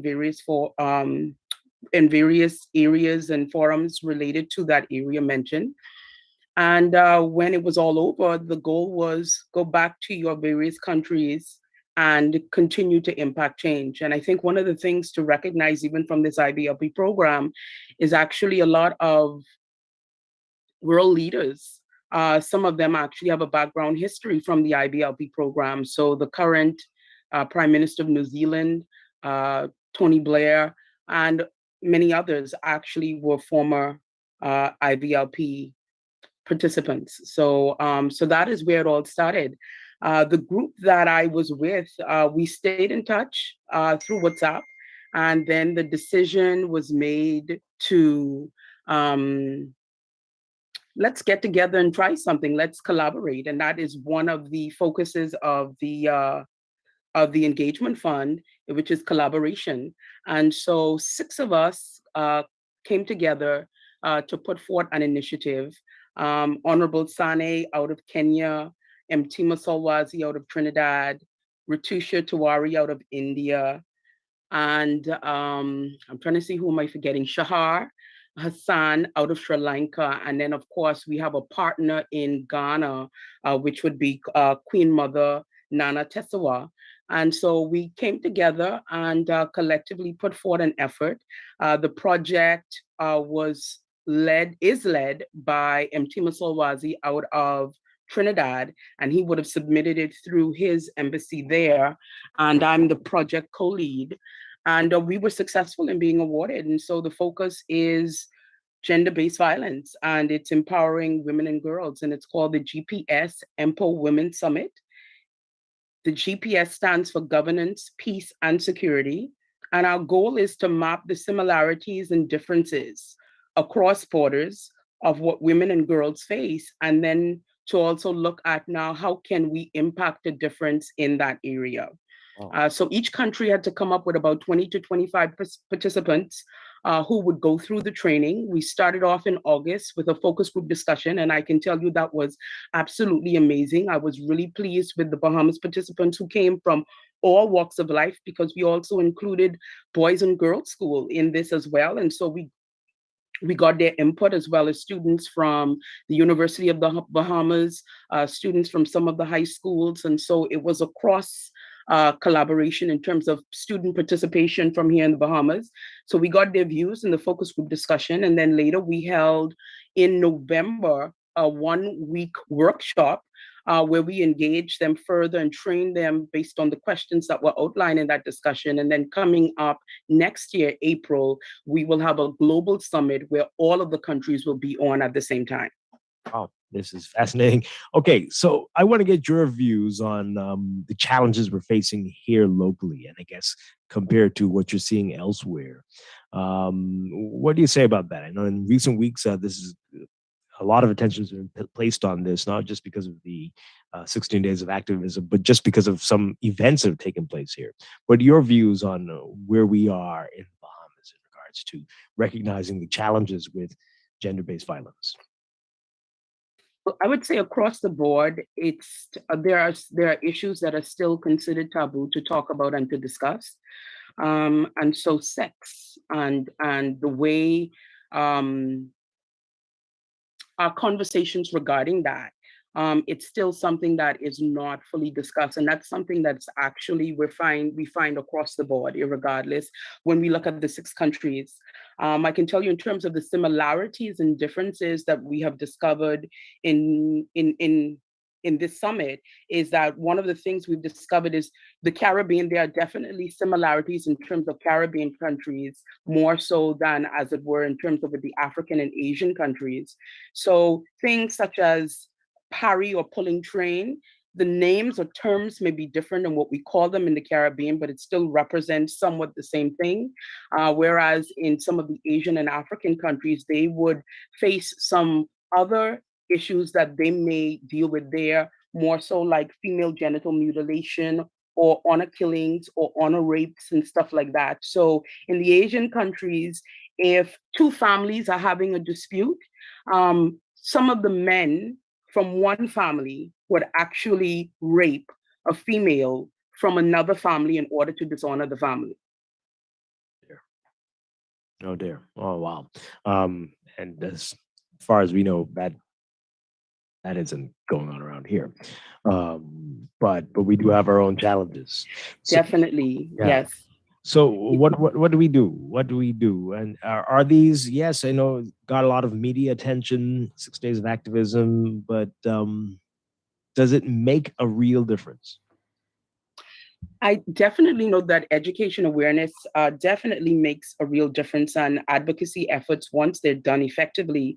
I can tell you one of the things from the workshop that occurred as we were having a discussion as it pertains to violence towards women and girls.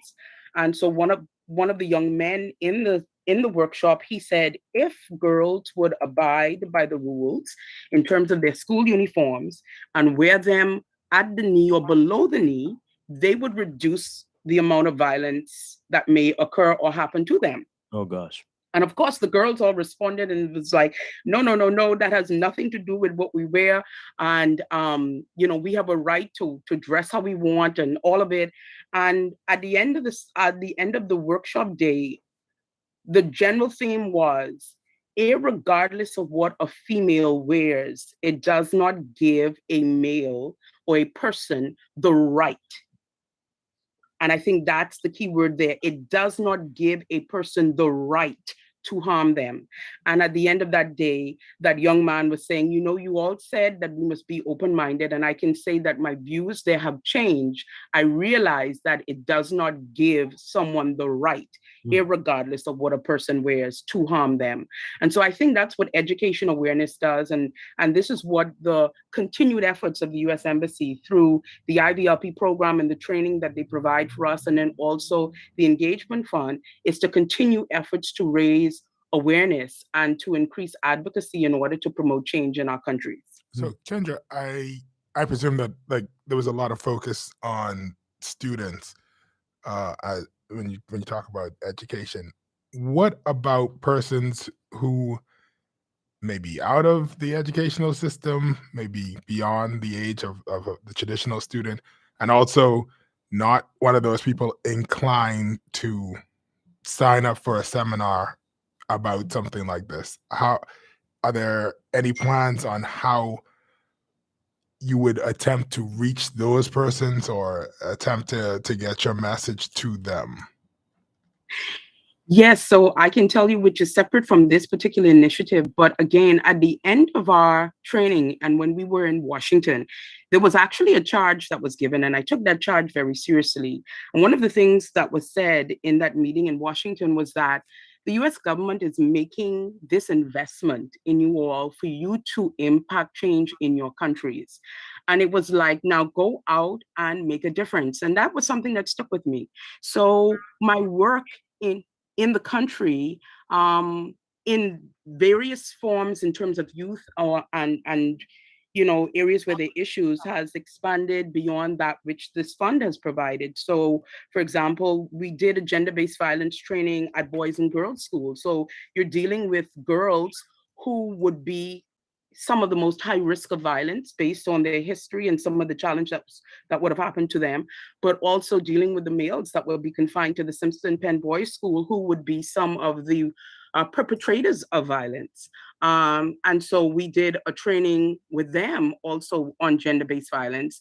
And then a year or a little over a year ago, this would have been prior to the pandemic fully getting into swing, David Williams and I did a program at the Bahamas Department of Corrections, again addressing gender-based violence. And this would have been with 25 offenders who had already been convicted for violent acts and of various forms. And so rape being the most common denominator among the group, but violent acts across the board. And I can tell you there's some interesting information we received from that, like the fact that not all men who've already been convicted and charged and convicted believe that what they did was actually wrong.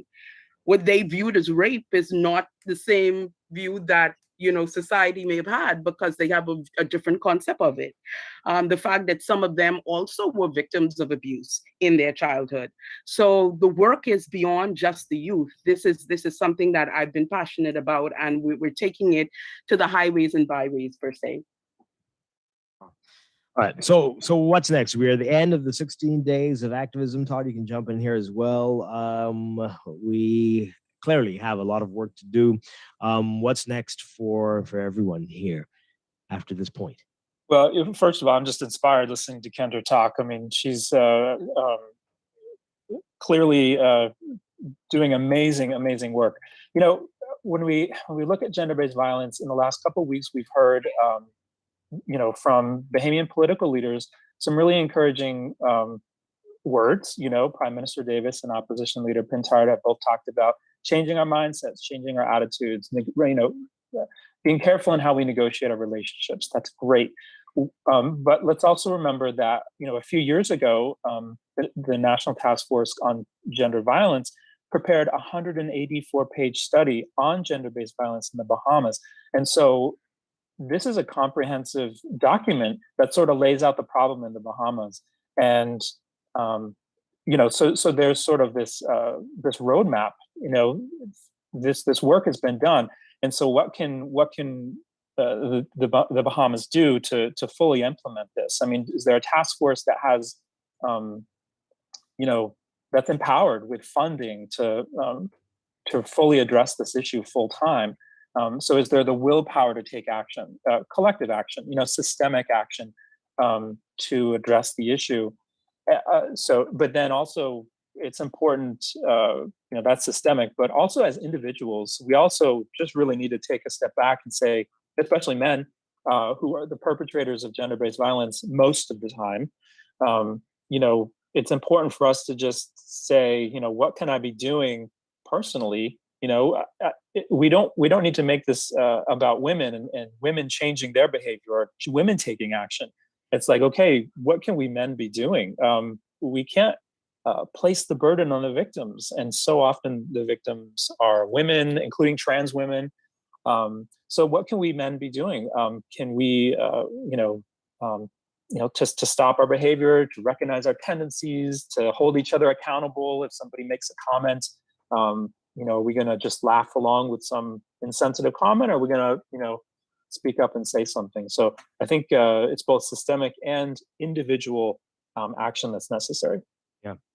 We got an interesting text here, and I'm expecting something like this to come.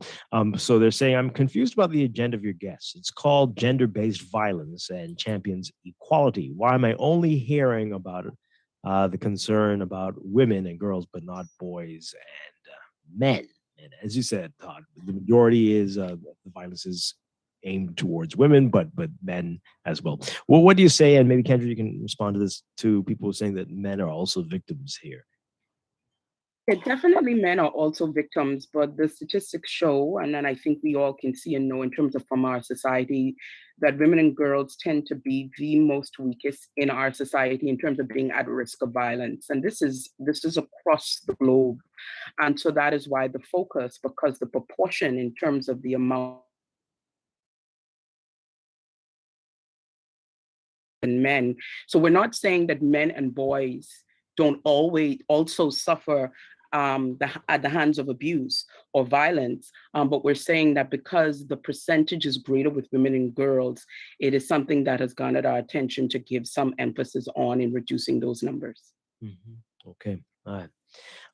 Kendra, how can people reach out to you and get more information about the work that you're doing, especially what's going to be happening next year in April? What do people need to know? Definitely, if more persons want to know more about the work that we are doing and the summit that is next year, April, because as I said, it will have all 6 countries on at the same time. For the summit, it will be virtual. So the Zoom link would be made available for persons who want to be a part of it. And my number is 825-0559. Again, that's 825-0559, or my email is bokendra@yahoo.com. Okay, all right. And Todd, Sergeant, tell us more about what people can look forward to from the U.S. Embassy. If they want some more resources, what they can do. Well, certainly our website has information on our exchange programs, that including IVLP, which Kendra participated in. You know, as a U.S. government, we have a number of documents that we're working on that are in development or will be developed to address gender equality, equity, and equality, and including a domestic U.S. national action plan. So it's very much on the forefront of our U.S. foreign policy. Okay.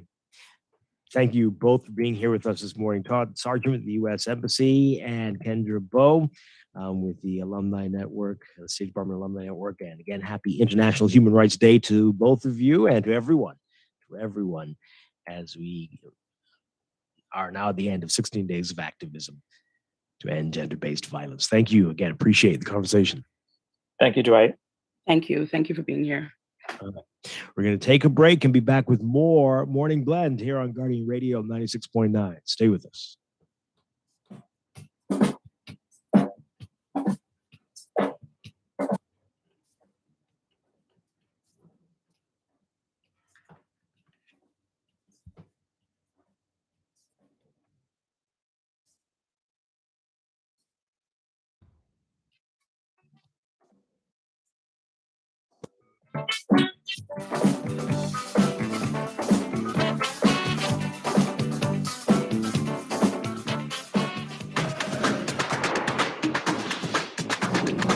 With BTC Business's new smart solutions powered by super fast, reliable broadband, you'll feel like there are more versions of you working for you.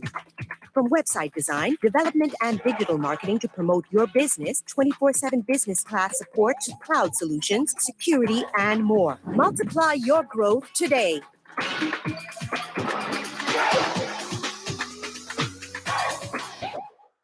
Physical distancing isn't the same as being socially distant. I know that sometimes it can be a bit difficult not being able to engage in the in-person social activities that we did before, whether that be going to the movies or just hanging out in person. But remember that different does not mean distant.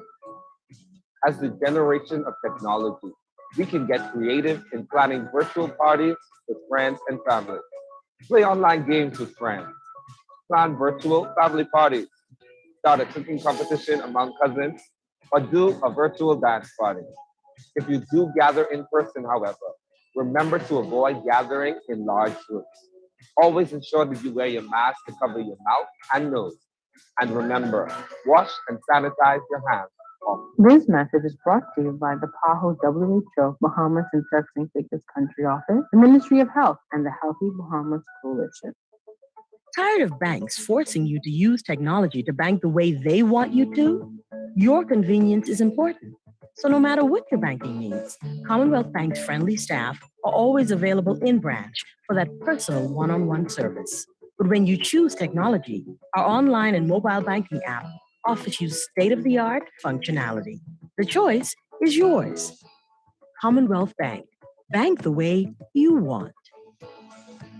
Technology makes every day in life just a little bit easier. Whether it's for joy, productivity, or creativity, Custom Computers has all the latest gadgets to conquer any obstacle. Imagine automating mundane tasks with tech and living a freer, richer lifestyle, all while staying on top of your goals. The path to freedom could fit in the palm of your hand. Discover tomorrow's technology today at Custom Computers on Patton Street, Cable Beach, and Caves Village through the Blake Road entrance. Look at that beauty, eh? Wait, that melted cheese sauce with mushroom drips from the sides. Boy, I just can't. What are you talking about? The bacon mushroom melt from Wendy's. For real? Yes, if you're gonna melt, then melt with this. Try the layers of cheese and smoky mushrooms that makes this burger more craveable than any other. Upgrade your Wendy's combo to a large up until December 17th and scratch and win over $45,000 in cash and prizes. For a limited time only. Wendy's, different inside and out. That's the sound of a bite-sized payment I made on my new laptop. Can I make a bite-sized payment on this amazing vacation? Yes, with Scotia Select Pay. Now, my big-ticket credit card purchases are more manageable with flexible bite-sized payments over 3, 6, 9, or 12 months at a lower interest rate. Scotia Select Pay allows me to better plan my expenses over time. The best part? No credit checks or financing application. Visit bs.scotiabank.com. Conditions apply. It's a different kind of Christmas, but everything is here. Yes, everything is here at Shop Smart Department Stores. 2 locations just for you. One on Mackey Street next to RBC and in the Prince Charles Shopping Plaza. Come on down. Everything is here. At Shop Smart. At Shop Smart. At Shop Smart. Oh, everything is here.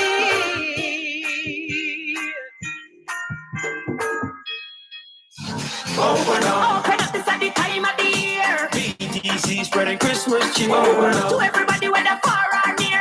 Move to the rhythm of Christmas round here. Get your chance to win $1,000 each week when you sign up for BTC Internet. With the Super Fast Extreme Internet Bundle, enjoy 150 megabits of speed per second and 157 channels for only $99.99. Move to the rhythm of Christmas. Move to the rhythm of BTC. Visit btcbahamas.com. Conditions apply. RBC can help you wrap up the year with holiday joy with an affordable auto financing package. Take advantage of up to 100% financing, competitive interest rates, extended repayment terms, backed by our mobile auto RBC sales experts who will meet with you safely at your convenience. Find out more at rbc.com/Caribbean/auto loan and experience holiday joy with RBC. Offer extended to December 31st. Conditions apply. This is Guardian Radio 96.9 FM. Fresh news, smart talk, all day. Lord, I save all type of quarter size to beat out glass table dead bad. Man, we need the carnival. Please. Christmas, oh my shop. Don't tell the carnival they gotta pack up. I had my mind when the glass and cup. Look at my quarters, they all stack up. Christmas, all my shop. Don't tell the carnival they gotta pack up. I had my mind when the glass and cup. Look at my quarters, they all stack up. It's dead ready. Who tell the carnival to come this way? Who make sure the carnival ain't stay? This right here, this sort of order. I coulda got a glass or a cup for a quarter. Telling you wanna get a pizza, you had a line long. You waiting for your pizza, you had a line long. Done get your pizza, you had a line long. Pizza tastes good, that's why the line long. I wanna ride, I want a corn dog. Glass, cup, that's all I want. When they're in the first class, I ain't moving from this spot. 3 case of glass, 1 case of cup. Ask mother for quarter, mother dead hug. Bread can spot me, say, bring me 1 mug. Below the quarter, mug 1 shot. Christmas, all my shop. Don't tell the carnival they gotta pack up. I got my mind in a glass and cup. Look at my quarters, they all stack up. Christmas, all my shop. Don't tell the carnival they gotta pack up. I had my mind in a glass and cup. Look at my quarters, they all stack up. If you follow the protocols, then that's a go. If you don't follow protocols, then that's a no. Somewhere down the line, there's a mix-up. Let's get it right, this could be fixed up. We sanitize our hands and we wear our masks. We can win cup, teddy bear, and win glass. Put the necessary measures in place. COVID police all over the place. I was saving my quarters from 2019. Now you're saying no carnival, it's gotta be a dream. Don't let the carnival leave. Let the carnival stay. Don't let the carnival leave. We wanna go down Christmas Day. Don't let the carnival leave. Hey, where y'all going, bro? Christmas. Wow. Okay. Hey, that solo. That one. Oh boy. Hey, that it feels like I'm there. Feels like I'm there. Good work, solo. When Good last you work. been to the carnival, Dwight? It's been a while. Oh, It's been a while. so you don't actually care about that? I don't think it's it's not. I don't think it's for adults anymore. I don't think it ever was. You take your kids. It's for teenagers and children. They are the ones who will have the best time. People in their early 20s, perhaps. But me, and that's fine. There are better things for me to do. But I'm not in the demographic anymore, and that's how I sometimes feel about Christmas. Although that's not right. But true. Yeah, it might be true. Might be true. It's not might. It is. But hey, it's special for a lot of people, and it's a rite of passage almost, right? And A lot of things are. And so The times are changing. Well, for older people, yes, but for the young people, they're still looking forward to it. For the and they whole still wanna be planet. part of it. So, hopefully, this gets sorted out. Yeah. What Solo say? If you follow protocol, it's a go. If you don't, it's a no. Yeah. Well, Okay, you got to be okay. allowed to follow it too, right? And so, based on what some people I did not they hear haven't anything been that a- said they haven't been allowed Well, to follow protocol. You didn't hear that from the government officials who've been speaking, but these folks, according to their rep and The guy you called it? and others on the ground who were speaking earlier in the week, they're saying something different. And so it just sounds like this could be sorted out very simply. Right. When we hear from the Ministry of Health. Yeah, no one's stopping them, Stephen. We keep telling you that, right? We are waiting. We've been asking. We have been waiting to hear from them on this matter. And we will hopefully hear today. You all know how it works. When you want these people to talk, they don't speak. When you don't want them to talk, that's when they talk all the time. Ask Menace, who can't stop talking to save his life. But that's how things work in this very bizarre country. When we wanted him to talk, we got weird analogies. So that's just life in the Bahamas today, unfortunately. But we will see. We will see. Continue to call in and tell us what you think about this in our final few minutes of this part of the show before we get to Morning Blend Business and we talk about the cruise port share offering and what you need to know if you haven't signed up for that as yet. 323-6232, 325-4316, 325-4259. Tweet us, Facebook us, text us 422-4796. We intentionally didn't address this in today's National Guardian. Menace says Davis must address carnival issue. Okay. Well, yeah, sure. Everyone's saying that. Everybody needs to address it. What's going on? What really happened here? We don't need Menace to tell us that. And he's still talking. Where's the leader of the FNM? Who also said something similar. He did say something similar. But why is Menace on the front page? I don't understand.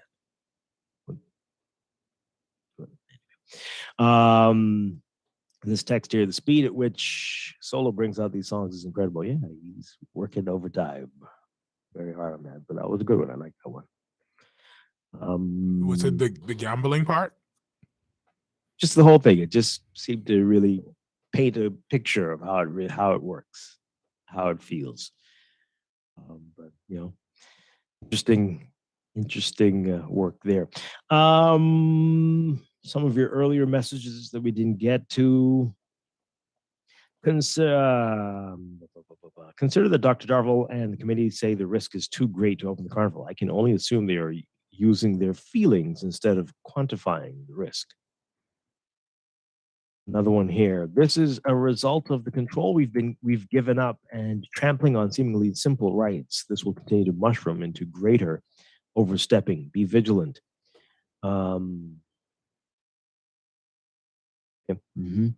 Another one here at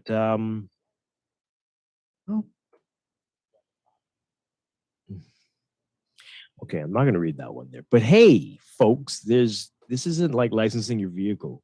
You don't have to go there if you don't want to. If you don't like it, don't go.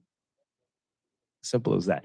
But if you don't like it, to deprive other people who might like it. This goes back to that the liquor store issue back when we were in the, not even the heart, it was pre-heart, but anyway, the start of the pandemic. People, including you, Stephen, who were like, I don't drink, so who cares? No, I mean, come on. Other people kind of felt like that. You felt attacked, but that had nothing to do with what I said. Well, the point here is, if you don't like going to the carnival, if you don't like going to the carnival, well, then don't go to the carnival. But other people want to go. Other people want to go, and it's going to disappoint a lot of people. They already aren't going to have John Canoe. But before disappointment, we have to make sure that the Bahamian public is safe. Correct? Yeah, sure. I feel like that's what we've been pushing for the past year and a half. So once again, although you're going to say no one's stopping them from talking, we need to hear from the Ministry of Health. Yes. Okay, let's take this call quickly. Good morning, caller. You're on the air. Hey, good morning, Dwight. Good morning, Stephen. Hi. Good morning. Yeah, Dwight, I appreciate Solo's song, and not only that, listen, man, the last texter, right, about the incremental obligation of our civil liberties and rights, right, and said be vigilant. I'd like to congratulate that person. They're brilliant. They know what's going on. Now, let me just make a brief statement. Totalitarianism and despotism is far worse than COVID-19 or COVID-50, COVID-21, whatever. Let me tell you something. You see on AP News, there's a growing concern about global totalitarianism, right? And we know the whole agenda, Dwight. This is about controlling the sheep. You cannot control influenza virus. They know this, Dwight, because of H1N1, hemagglutinin, and neuraminidase. All right? Those are the... Anyhow, have a good day, brother. Okay. Thank you very much. A few more text messages before we take a break for news headlines. This person says here, I know this is a little bit off topic, but I think this needs to be done. I think the government should make vaccination mandatory in the public schools, like all the other vaccinations we had to take to attend school. Wow. And stop joking with these kids' education. They've already been out of school for basically 2 years. Please, let's get to learning. Please, our country depends on future generations. I concur. That they should make it mandatory, the vaccines. Oh, no, we need the vaccine. Well, actually, you know what? We have, in order for me to go to school, I know I had to get vaccinated. I'm just saying, like, I understand that we live in a day and age where persons feel that their personal rights trump the collective rights or the corporate rights of the country. However, that is a recent development in even feeling that way, right? And so it's going to be very unpopular to say, but your personal rights are not bigger than the rights of the country. Now, we could argue whether or not this will help something, and then that's where we bring persons who their entire life is dedicated to studying this stuff, the doctors, the statisticians, the historians, we bring those persons in to have that conversation. But if it comes down to, should Stephen be allowed to walk the road naked because he feels the right to do so, and everybody else is like, no, this is impeding on our civil liberties, then I think I got to put on clothes. Okay. This person says here, Menace is talking more now than ever because he's planning a comeback. He's hoping for the shoes to drop with Pintard, and then he'll emerge as a contender for the leader, similar to what happened with Tommy and Ingram. And this interesting text here. So how exactly is this situation different from the matter with Sands and that illegal landing? Remember that in the early months of the pandemic? Why are there no calls for mass resignations? Why the rationalization and the attempts at justifications? Why are we asking for Pintard to speak instead of massive pressure from the Prime Minister? We're definitely asking for the Prime Minister and the Minister of Health to speak. Absolutely, much more than Pintard. But anyway, why the calls for Pintard to speak instead of massive pressure on the Prime Minister, the MOH, MOI, MOED, MOPW, MOFA, the works, education, finance, everybody to address their roles in this mess. Well, we want everybody. We need everybody to come to the table and explain themselves. But mainly health. Mainly health. I mean, we can figure out that you got certain approvals, but these are recent developments with the Ministry of Health having to approve events. That might not have been the way the last time the carnival was here. But why is there a challenge? Is it really that difficult? In what can be a controlled environment? Watching the press conference that happened yesterday, it seems, and a reporter brought it up, that I can't remember the exact term for it. There's a term for it already, but like the order in which things happen or things are approved needs to catch up with what is actually required. All right. And so that was my conclusion at the end of it. It's not that either party is trying to be nefarious. It's that, like you said, perhaps they were unaware that they had to do this other step first or at all, or they thought they could just, slide it through or whatever, right? Whatever it might be. However, because they could apply here and apply there and not apply to health first and then get the other things. That may be part of the confusion. And I'm saying that's based on what I heard at the press conference. But even at the press conference, part of it was the Ministry of Health would be able to better inform you on some of these questions. All right. Well, we're going to have to leave that there. Hopefully, again, today we get more information about it. But hey, Stephen, I know you have to run. Thank you so much. We're going to take a break and be back with Morning Blend Business and all that you need to know about the Nassau Cruise Port and your opportunity to buy shares. Straight ahead. Stay with us. This time another year.